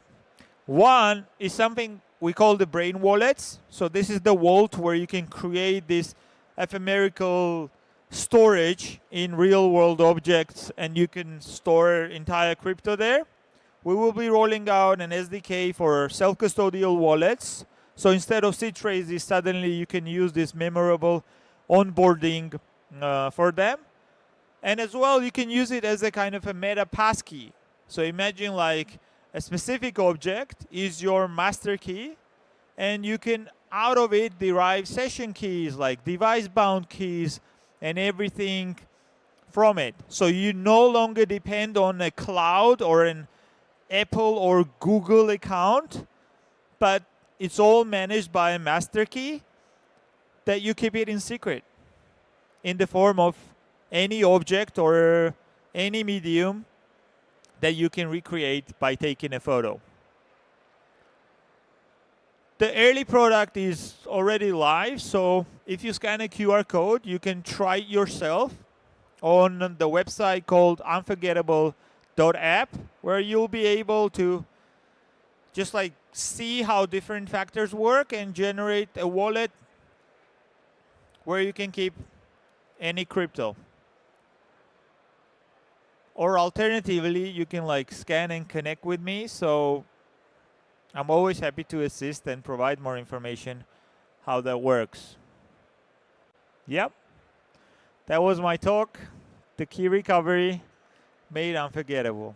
Thank you.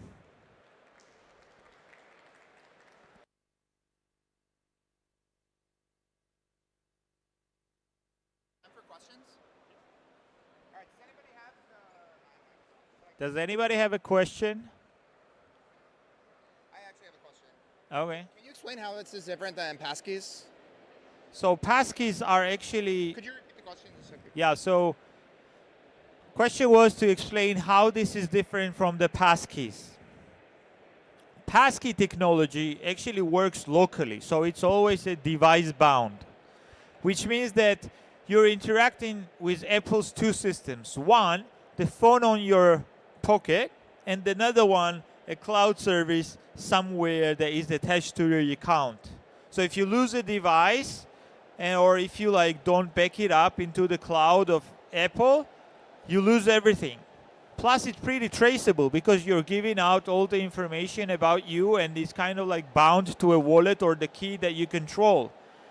This thing is like this ephemeral passkey, so it's not bound to anything. Like you just need, I can walk into any place in the world where there is a smartphone. I can take a smartphone, take the photo, and regenerate the keys.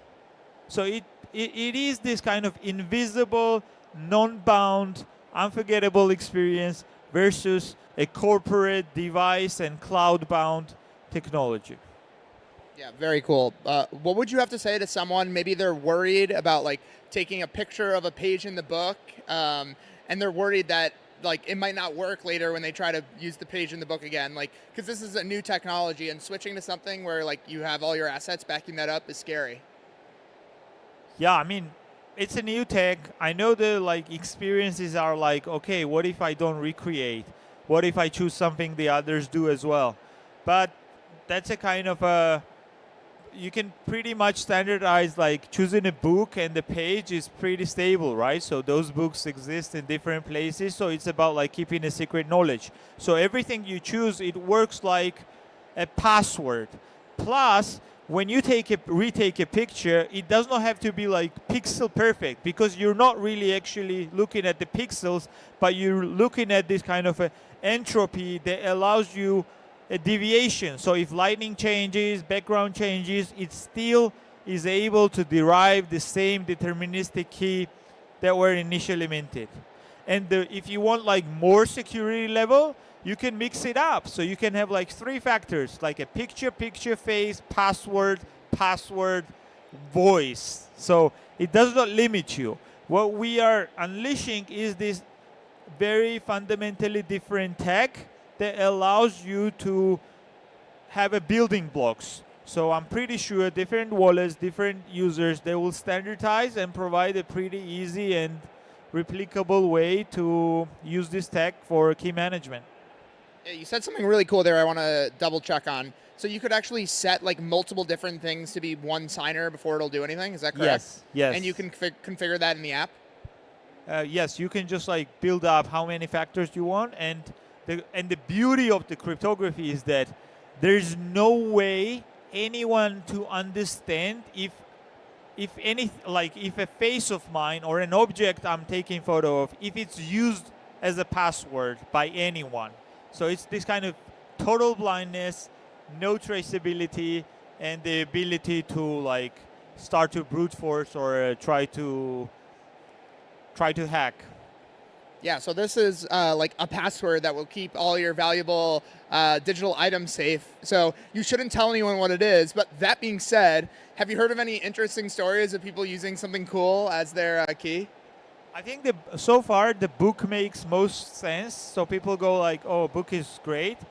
Another one I really like is that sometimes, okay, using something like available on the internet or like a painting of a Mona Lisa does not kind of make sense.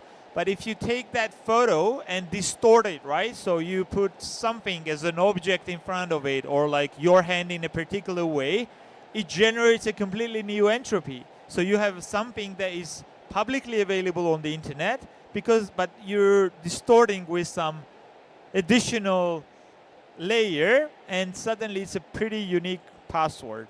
So I like so far these findings. Yeah, and is it possible to use this on like different apps across the ecosystem? Like, let's say I want to deposit some ETH on Aave. Can I use these keys as signatures? Yeah, so it's not bound to any like chain. It's actually, the entire technology is the key derivation technology. So you can derive from this tech any type of keys that are in existence. I'll tell you even more, like this thing works natively on Bitcoin. So you can use it as a recovery method on Bitcoin network. Wow, so cool. It looks like we're out of time, but thank you so much. Can we get a round of applause, please? Fantastic talk. Thank you. I'm pretty mind blown by this, honestly. I cannot wait to personally check it out. It is available now at unforgettable.app. I already have it up right here. You can check it out. It's pretty cool. You can select an image, face, or password, and yeah, you can set up your account right now. So check it out. Go give feedback. He's at the booth, probably, right? At the booth over there. Go find him. Give feedback. Should be exciting. Yeah, so up next, we have a great... Oh, wait. Actually, I want to tell you guys one thing first before I talk about the next speaker. There are headsets on the chairs. I would recommend putting them on if you want to listen along. Like, you can kind of hear me decently, but if you put the headsets on, you'll hear me perfectly. I'm not that important, but the next speakers, they are very important. So put those headsets on if you want to be able to hear better. So yeah, very excited for the next speaker. The next speaker is, I'm actually very excited for the next speaker. I was kind of just saying I'm excited because this is like my job and I have to pretend that, but like I'm actually excited for the next speaker. Not that I haven't been excited for the previous speakers, but for this next speaker, I actually own one of their devices. It is the Degen 1 / Ethereum phone / ETHOS. And it's the most expensive laser pointer I've ever bought, but it's worth every penny. I was having really fun just like shining the laser pointer at people yesterday, but I didn't bring it today, which was a huge mistake. I just forgot. But yeah, I don't think they're here yet, so stay in your seats. You're not going to want to miss this one. They're building hardware. It's super excited, and I will be back soon to introduce them.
Slide einfach drucken, für Zurückslide drücken und halten, diesen kleinen Button da.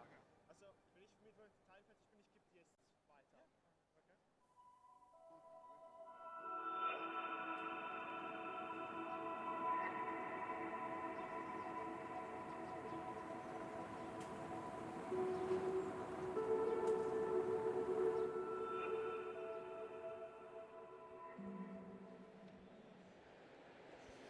All right, get ready for the best presentation of all of Devconnect. I said that earlier, and it was. So now, it's in the air. It has to happen. This will be the best presentation of all of Devconnect. I personally own one of these devices. I'm pretty sure I own like one of the first 50 ever made. Not to brag, but it is a big deal. And I got to the honor of having to ride an Uber home the other day with Nicola, and we spoke deeply about the future of hardware and Ethereum and software, literally everything. They're building the whole stack. I mean, these guys are awesome. Like, yeah, I'm just up here talking and like trying to talk to apps, and they're building a phone. Like, it's pretty fucking crazy. Sorry for swearing, everyone. But please give it up for Marcus and Nicola. Thank you. Woo! Hello. Thanks very much for the kind introduction. So my name is Nicola and my co-founder is Marcus Haas. And today we would like to talk about ETHOS, which is the OS that we built to support Ethereum natively on Android. So let's go forward. For the people that don't know us, we are the creators of the hardware device called the Degen 1. It's a hardware wallet. I will talk a little bit more about it in the next slides, but before we do that, I would like to jump back in the past in 2021. So Marcus and I just graduated high school, and of course we wanted to be entrepreneurs, we wanted to be cool, so we started building our own crypto applications, and eventually we started working on a small thing called Demu. It didn't went anywhere, it was just a decentralized music platform, but after building the website, we were like, okay, it would be very, very awesome if we could create a native application for it. But sadly, this was very, very hard at the time for the things that I will now discuss. So currently, the Play Store, both on Google's platforms and iOS, make it basically impossible to have good crypto application, just by the pure fact that they do not allow crypto transactions to be performed on them, mainly because they cannot get their 30% from the transactions value. And this can be seen in applications, for instance, like Zapper XYZ, where they did the work to be compliant, and still they got not once, but twice blocked by the Play Store for reasons that they themselves didn't know. They got no information about why that will happen, and it could happen technically to anyone, which is not very good, of course. And also something that we didn't really like about the thing, the state of things at the time, was that using the wallet and apps on mobile is just a chore. It's very difficult. You either go the route like MetaMask, where you have your integrated basically browser, and you do everything from that, or you have to play this game of going to the browser, then going to the wallet to log in, and then back to the app, and then you have to do this all over, and of course it's terrible because sometimes maybe you have internet issues or it might not work, and it's just not a good experience. And of course, at least for us, the dev toolkits on Android, especially Java and Kotlin, was basically non-existent. So this made, of course, everything even harder. So something that mobile devices do really well is that they have very powerful primitives that allow you to do very cool things with them and just create very pleasant UX, which is usually not replicable to the same extent on PCs or any other media. And sadly, this is not possible for crypto mobile because mobile is a walled garden. Even if we wanted to do this, Google would just shut us down, and iOS, of course, the same. So this is how we came to the conclusion that maybe we should do something about it. So Marcus was just on Twitter just randomly one day, and one guy on Twitter just wrote, you know what, I think we should create an Ethereum OS. And of course we were thinking, you know what, this sounds like a nice side project, weekend project, and that we can transform to 4 years and counting. So our goal with creating a new operating systems to support Ethereum was, of course, to provide a very powerful and good experience on mobile, while also not breaking the flow that users already know and appreciate on mobile. And of course, we didn't want to create a system that, okay, it works, but only if you use our SDKs or APIs. We wanted to be compatible with all the applications that already existed and make sure that developers didn't have to do anything extra. So this was the first version that we created back 3 years ago, something like that. And we were running Graphene OS at the time, initially on Pixel 3, then we upgraded to 5, and then finally 7a. And it was pretty bare bone at the time, but at least it had some cool features like a really EOA integration on the device, on the secure claim of the device. It wasn't anything, it wasn't like just a software wallet. We had the first GEF client implementation on a mobile device, and we had some cheeky crypto use cases like on-device NFT minting. Now, sadly, this was not scalable for a couple of reasons. First being, people usually don't. So basically how we distributed in the beginning is that we just provided the software, and you will have to plug your device on our website and try to download it. And of course, some people have different machines, different browsers. It didn't work too well. And then we decided, you know what, maybe we should provide devices that we ourselves already flashed and then sell them to them. But sadly, that was also very difficult because essentially we were not able to get the units that we wanted. We will try to go to websites and buy them, and they will ask us questions about why we needed them, and they will cut us off. So how we fixed that is we met a random guy, sketchy guy in New York City under a bridge, and we were able to buy off him 207.7As, which we loaded our software on. Of course, this was not scalable as well because we didn't want to rely on this sketchy guy, so we started working on our hardware, and this is the result of it. It's called the Degen 1. It runs on a MediaTek Helio G99, and we upgraded to a AA wallet implementation with a system, so with a signing interface on the system, which works on all the applications, on all the websites, everything. And of course, we try to do as much local transaction decoding, and we have light client proxies, the first of its kind on a mobile device. We support Helios and Nimbus clients. And of course, we have a couple of cheeky features like a laser pointer and other stuff. Now, we built on top of Android, and I just want to give you a little understanding of how difficult that was and what the shenanigans are behind it. So for the people that don't know, AOSP stands for Android Open Source Project, and yes, there is a difference between that and Android, which I would like to discuss. So AOSP contains two main features, so two main components, the kernel, of course, and then the Android framework, which is what usually people associate with Android. That means the system UI, the push notifications, and all other front-facing stuff, of course, and the system services. But sadly, there is no such thing as an OSP device, only fully device, because it lacks any type of firmware or driver. So this is where Android comes from, which is the implementation made by Google. And this contains something called the Google Mobile Services, GMS, and it contains of applications, for instance, your Google Maps, your Play Stores, etc., but also the APIs, for instance, the GPS and the Google Pay. And all of this is closed sourced, and it's enabled by default on all the devices that run it. So people cannot just turn it off if they don't need it. And also, if you're a developer and you would like to have such systems on your device, you have to go through a lengthy certification process, which, of course, for a small team like ours, we are just 4 people, it would be basically impossible for us to do. So, now, how are ROMs created if AOSP doesn't have this thing, the drivers? So there are 2 ways to go about it. The first, so this is just a small diagram of how it usually looks like. The green portions are, what AOSP is, and the blue ones is what you need to get from vendors. That will be your screen drivers, everything that has to go, your modem, etc., etc. And how do we get these blue things that I'll show you?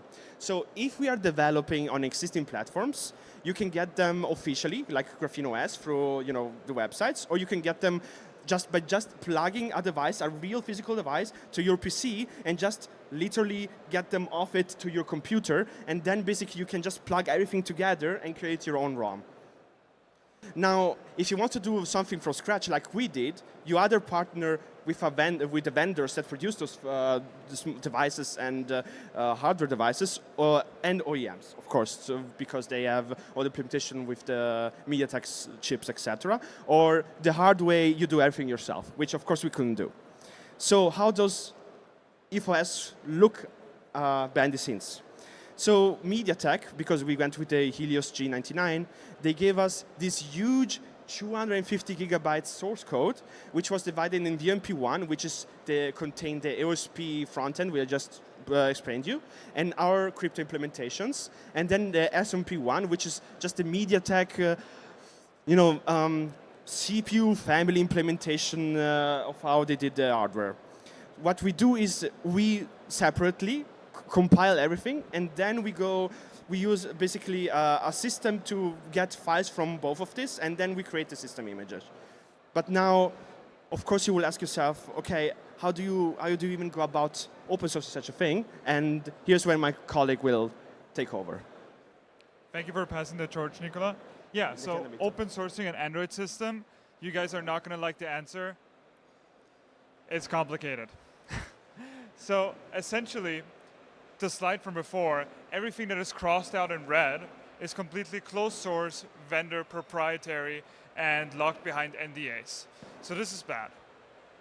For us, when we look at ARG source code, we can clearly see that the MediaTek base for Android is not even made to be open sourced. Like the closed source files that are under NDA are closely intertwined with the open source files that we could actually open source. So we first need to do the hard work of separating them so we can actually open source the code and then provide like precompiled blobs that you can then use for your own binaries.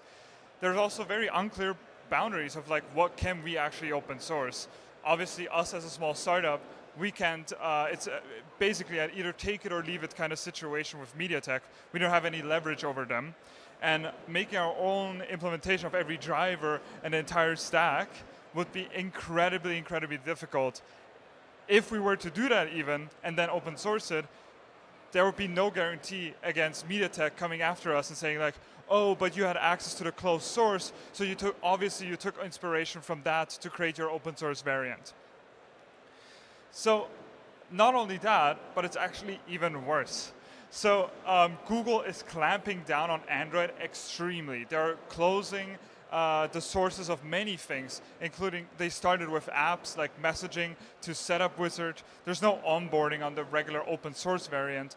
And what they are doing is essentially making it harder for people to build on AOSP.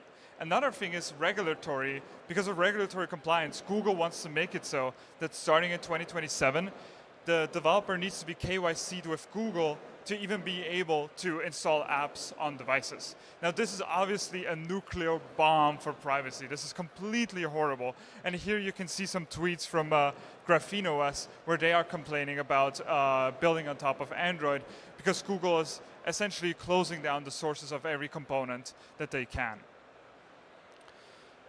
And also there's just like political reasons. Like for example, Huawei was banned from using Android just because of certain political climates that happened a couple of years ago. So, and also again, the restrictions on the site loading are extremely horrible. If you use Android 15 or 16 already, if you ever wanted to download an app from another source, you will have seen like this huge pop-up saying like, oh, do you trust this app?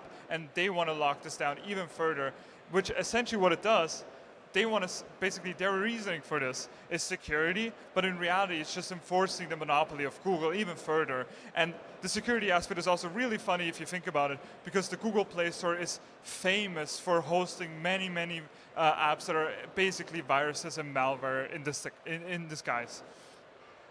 So what does this mean for us? What does this mean for EthOS? We are built on top of Android. We think we need to basically proceed exactly like Graphene OS, so respect the embargoes that are put on top of us, but publish what we are allowed to publish. And then in the future, we should be able to enable users to fine-tune their risk profile. So if they want to not use Google at all, they can just completely turn it off and just have like a completely local device. But for EthOS, because we love Ethereum, this is not the only thing that we want to do. So for the future, obviously, we want to make non-Google payment rails.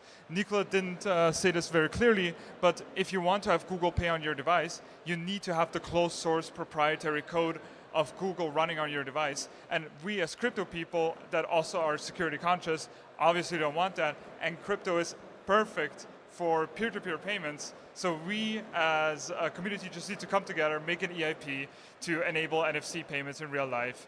And so we don't have to use Google or other centralized rails. Another thing is like app distribution. Right now, Google Play Store obviously is guarded by Google and completely closed source. So what if we create maybe a set of smart contracts that are like an on-chain registry for smart contracts that are meant to be used by people. Maybe we've even with front ends hosted on IPFS or like Android apps hosted on IPFS, so that users, what they essentially do is just call the smart contract and look at what apps they can use.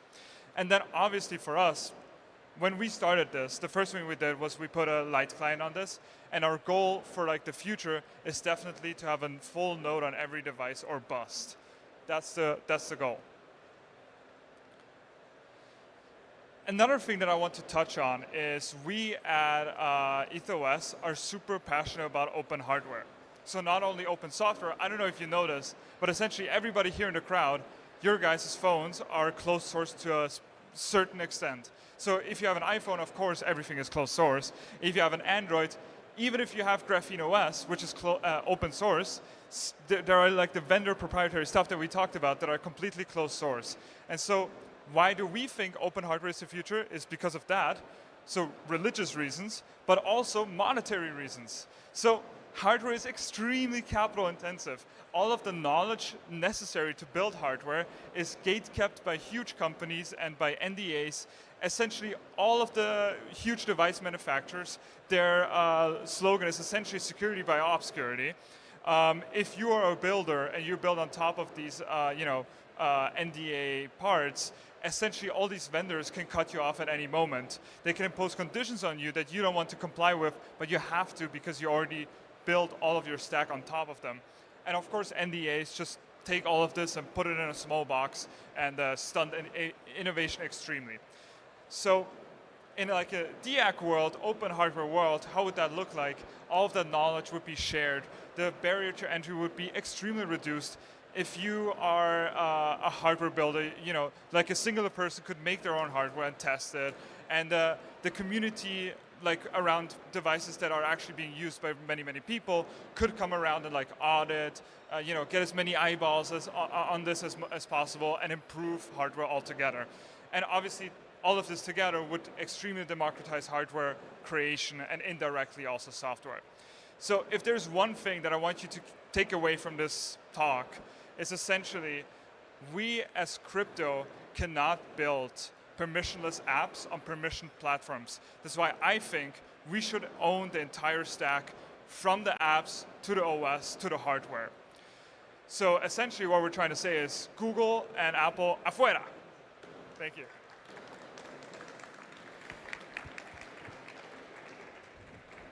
We do have time for questions. What an amazing presentation. Does anyone have any questions for our amazing two presenters? Please raise your hand. In the meantime, I will ask some questions.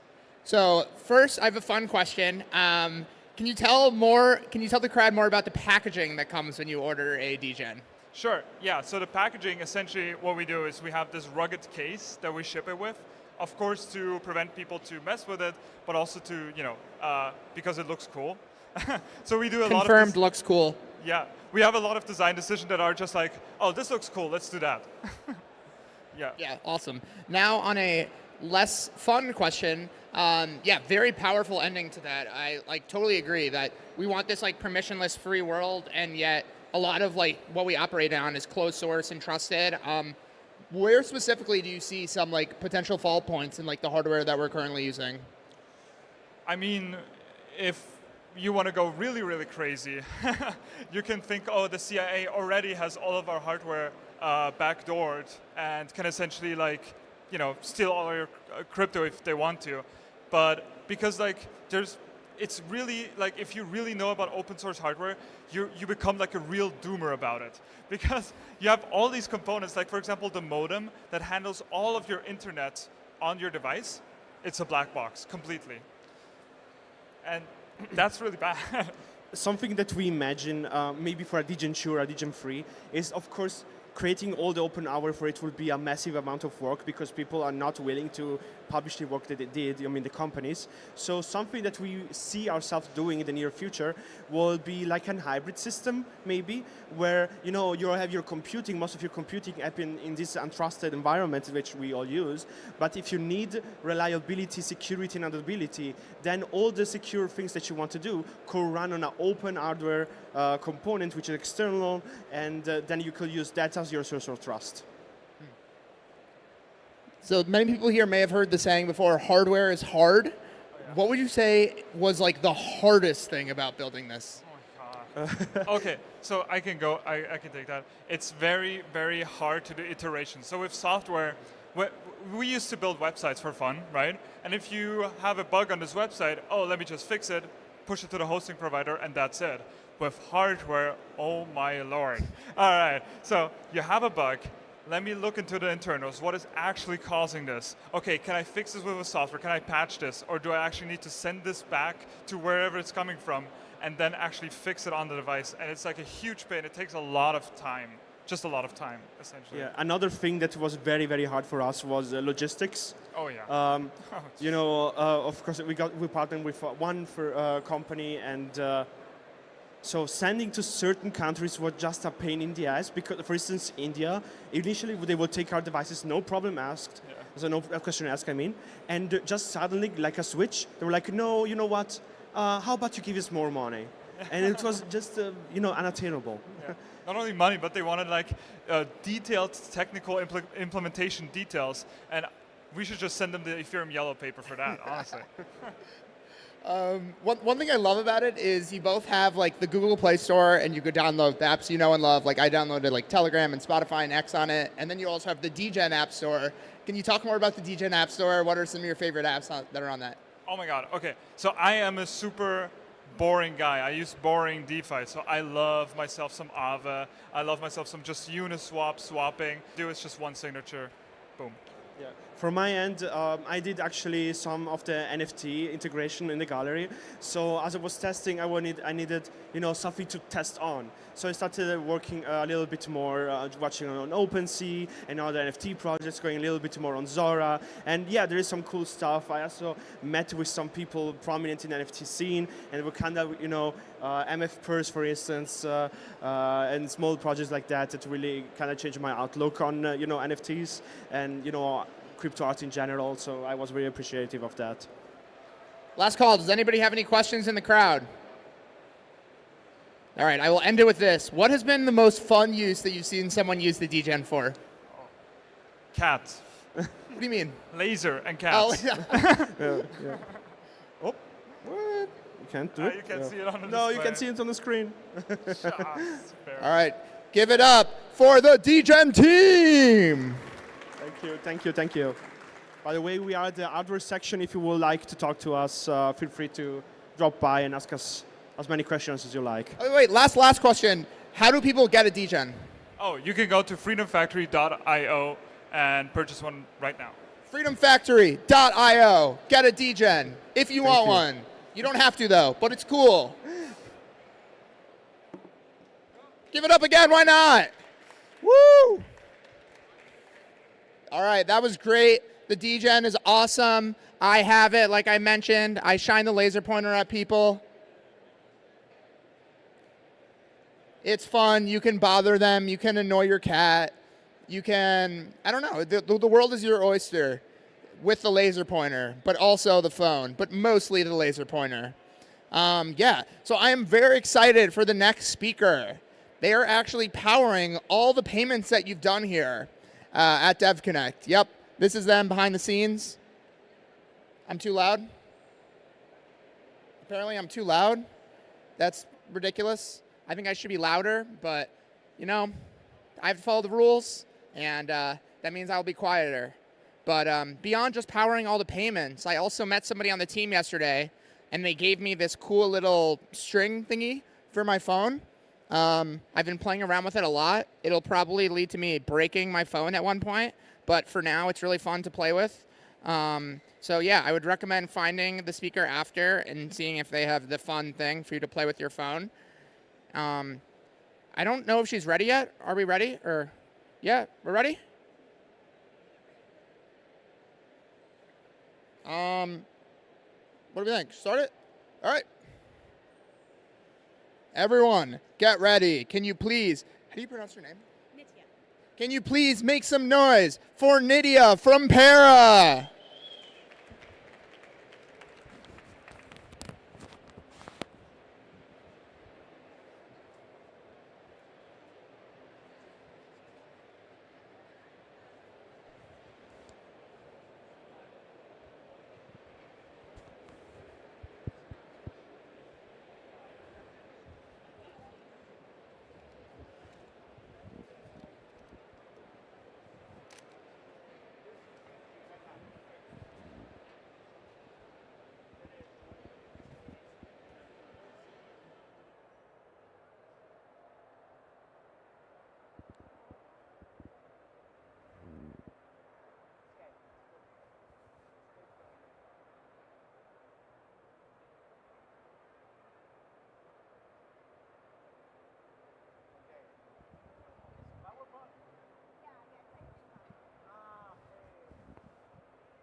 we have the second announcement. Because this speaker is so special, they get 2 announcements. Yeah, from the inventor of the string that hangs from your phone. Give it up for Nitya!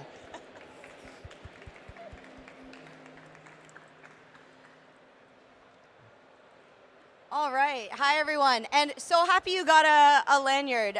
If anybody else would like one, we have a booth over in the corner. I was going to say that at the end, but I'll kick off with that. So welcome. Really excited to be chatting with you about wallets. So I'm sure we've heard a lot about wallets this week already. We have a whole district of Devconnect focused on wallets, but I'm here to talk a little bit more about the role that wallets have in really the next act of crypto going mainstream, and that's stablecoins. So we'll be chatting a little bit about why wallets are so critical to the stablecoin adoption that we've been hearing about, what some of the big use cases are, and where we might be going from here. So I will not try to outdo my introduction, but I'm Nitya. I'm the founder of Para. We build wallet infrastructure. I started my career in the fintech space, then worked on layer 2 doing stablecoin peer-to-peer payments for several years before realizing that if we couldn't make wallets accessible to people, it would be extremely difficult for crypto to reach everybody that needs it. And so we started Para. We were actually originally called Capsule back in 2022 to build infrastructure that makes it easy for developers to build amazing products leveraging crypto rails. So what is Para? Para is the most comprehensive wallet and authentication suite for crypto applications. So in the corner, you'll see some of the teams and products that we're very fortunate to collaborate with and power, ranging from the amazing ENS team to several layer 1 and layer 2 teams, as well as a lot of great teams building payments infrastructure. So what we do, we provide SDKs that allow both Web 2 and Web 3 native users to sign up for an application with either their Google login, their email, all the way to, if they already have a MetaMask or a Phantom or a Xerion wallet, whatever they've got, being able to easily get into applications and start using them. We go beyond that with something that we call universal wallets. So many people here might be familiar with the notion of an embedded wallet, which is a wallet that exists inside your application. Universal wallets take this a step further by allowing you to bring that embedded wallet across different applications, meaning that if you already have, let's say, $5 or 0.5 ETH in a wallet, you don't have to go ahead and transfer a balance into a new app every single time. So a much smoother second-time user experience. We do a lot of work on the security side and support a number of the amazing chains that people have probably run into at Devconnect.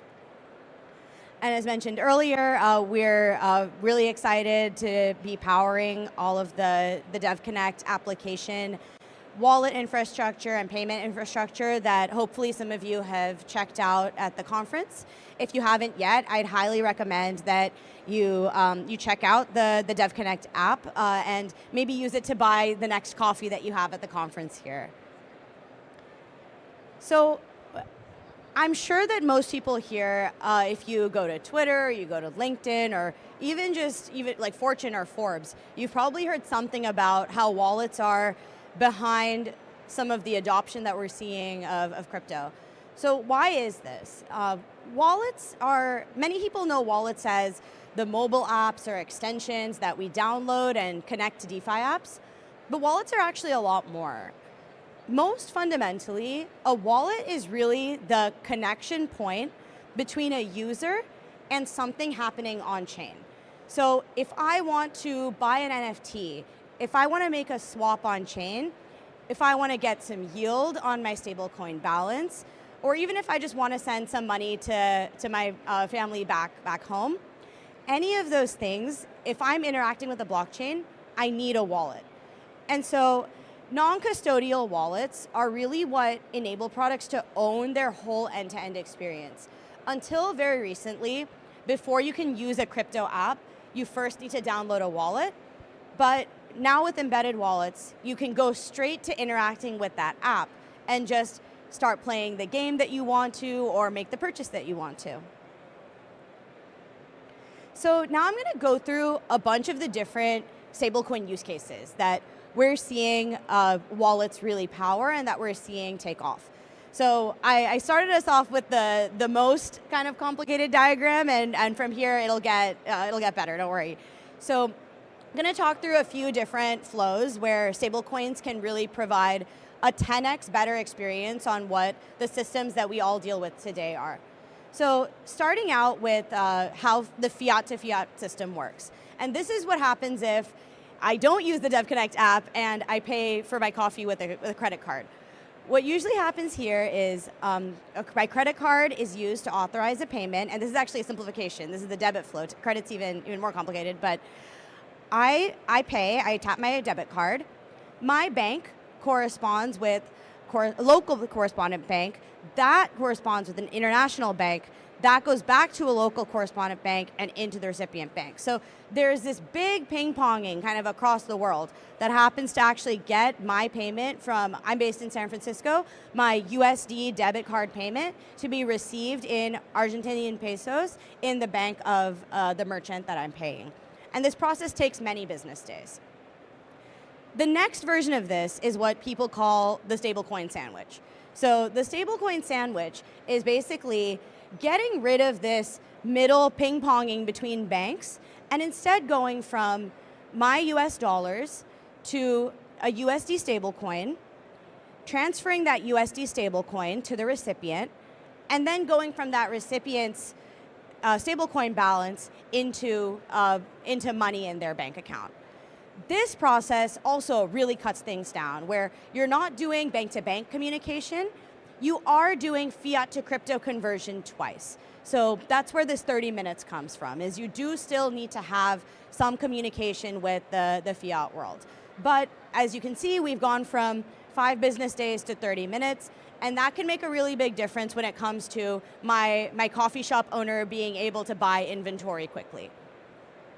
Now we kind of go to the last step of this, which is what we all kind of see as where the future of this could go, which is that if we bootstrap acceptance, we never have to do this conversion. So instead of going from USD to Argentinian pesos, we can just keep those stable coins and circulate them throughout the system.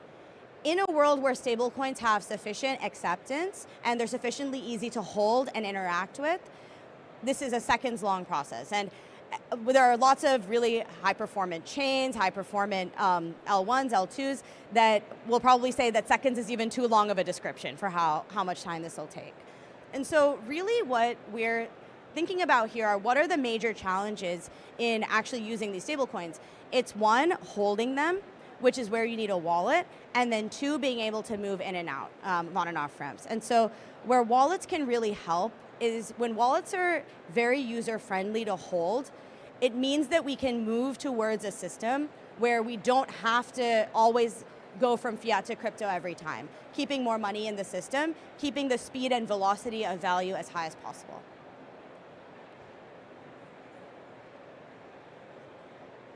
Ooh, perfect. The second use case I'm going to talk about is the crypto stack. So many people here are potentially familiar with the notion of embedded finance. If you've ever used the Starbucks app and topped it up with $5 to gain some rewards, you've used embedded finance or banking as a service. Crypto has a lot of unique capabilities in terms of being able to make banking as a service global, accessible, and permissionless. And the way that you can do this is once a user has a wallet with a balance in it, really everything on chain is the world that's your oyster. So you can lend and borrow, you can swap, you can earn yield, you can use a native stablecoin, you can do agentic payments via X402, you can go from fiat to crypto, you can bridge. Any of these capabilities really allow us to offer what embedded finance has done for certain markets where there's banking licenses required, a lot of money and upfront investment required, really democratizing the access to banking services to be able to kind of exist within any product or platform and to access anything on chain, making sure that consumers are always going to get the best lending rates possible, the best interest rates possible, and ultimately providing a fairer and just better functioning system. So wallet infrastructure is really helping stablecoin adoption in a few key ways. And I'll just lightly go over these use cases, and if anyone's curious to go into more depth, just see me after. The first is trading and asset management. So people have probably heard about tokenized assets, RWAs. All this really is making sure that everything that happens once something's on chain, so as I was talking about fast, cheap, instant, universally accessible, being able to mirror the assets that we have in the quote real world, so this is things like stocks, but even things like supply chain attestations, making sure that all of that is tradable in the same way as crypto. Then we go to things like payments, payouts. This is currently a system where it's this very like jigsaw puzzle type of problem where any market that you're in, if you're a fintech, you need to offer payout options that work for everybody. So if I, for example, serve contractors in 20 different countries, I need to integrate with 20 different systems to enable that, that payout system.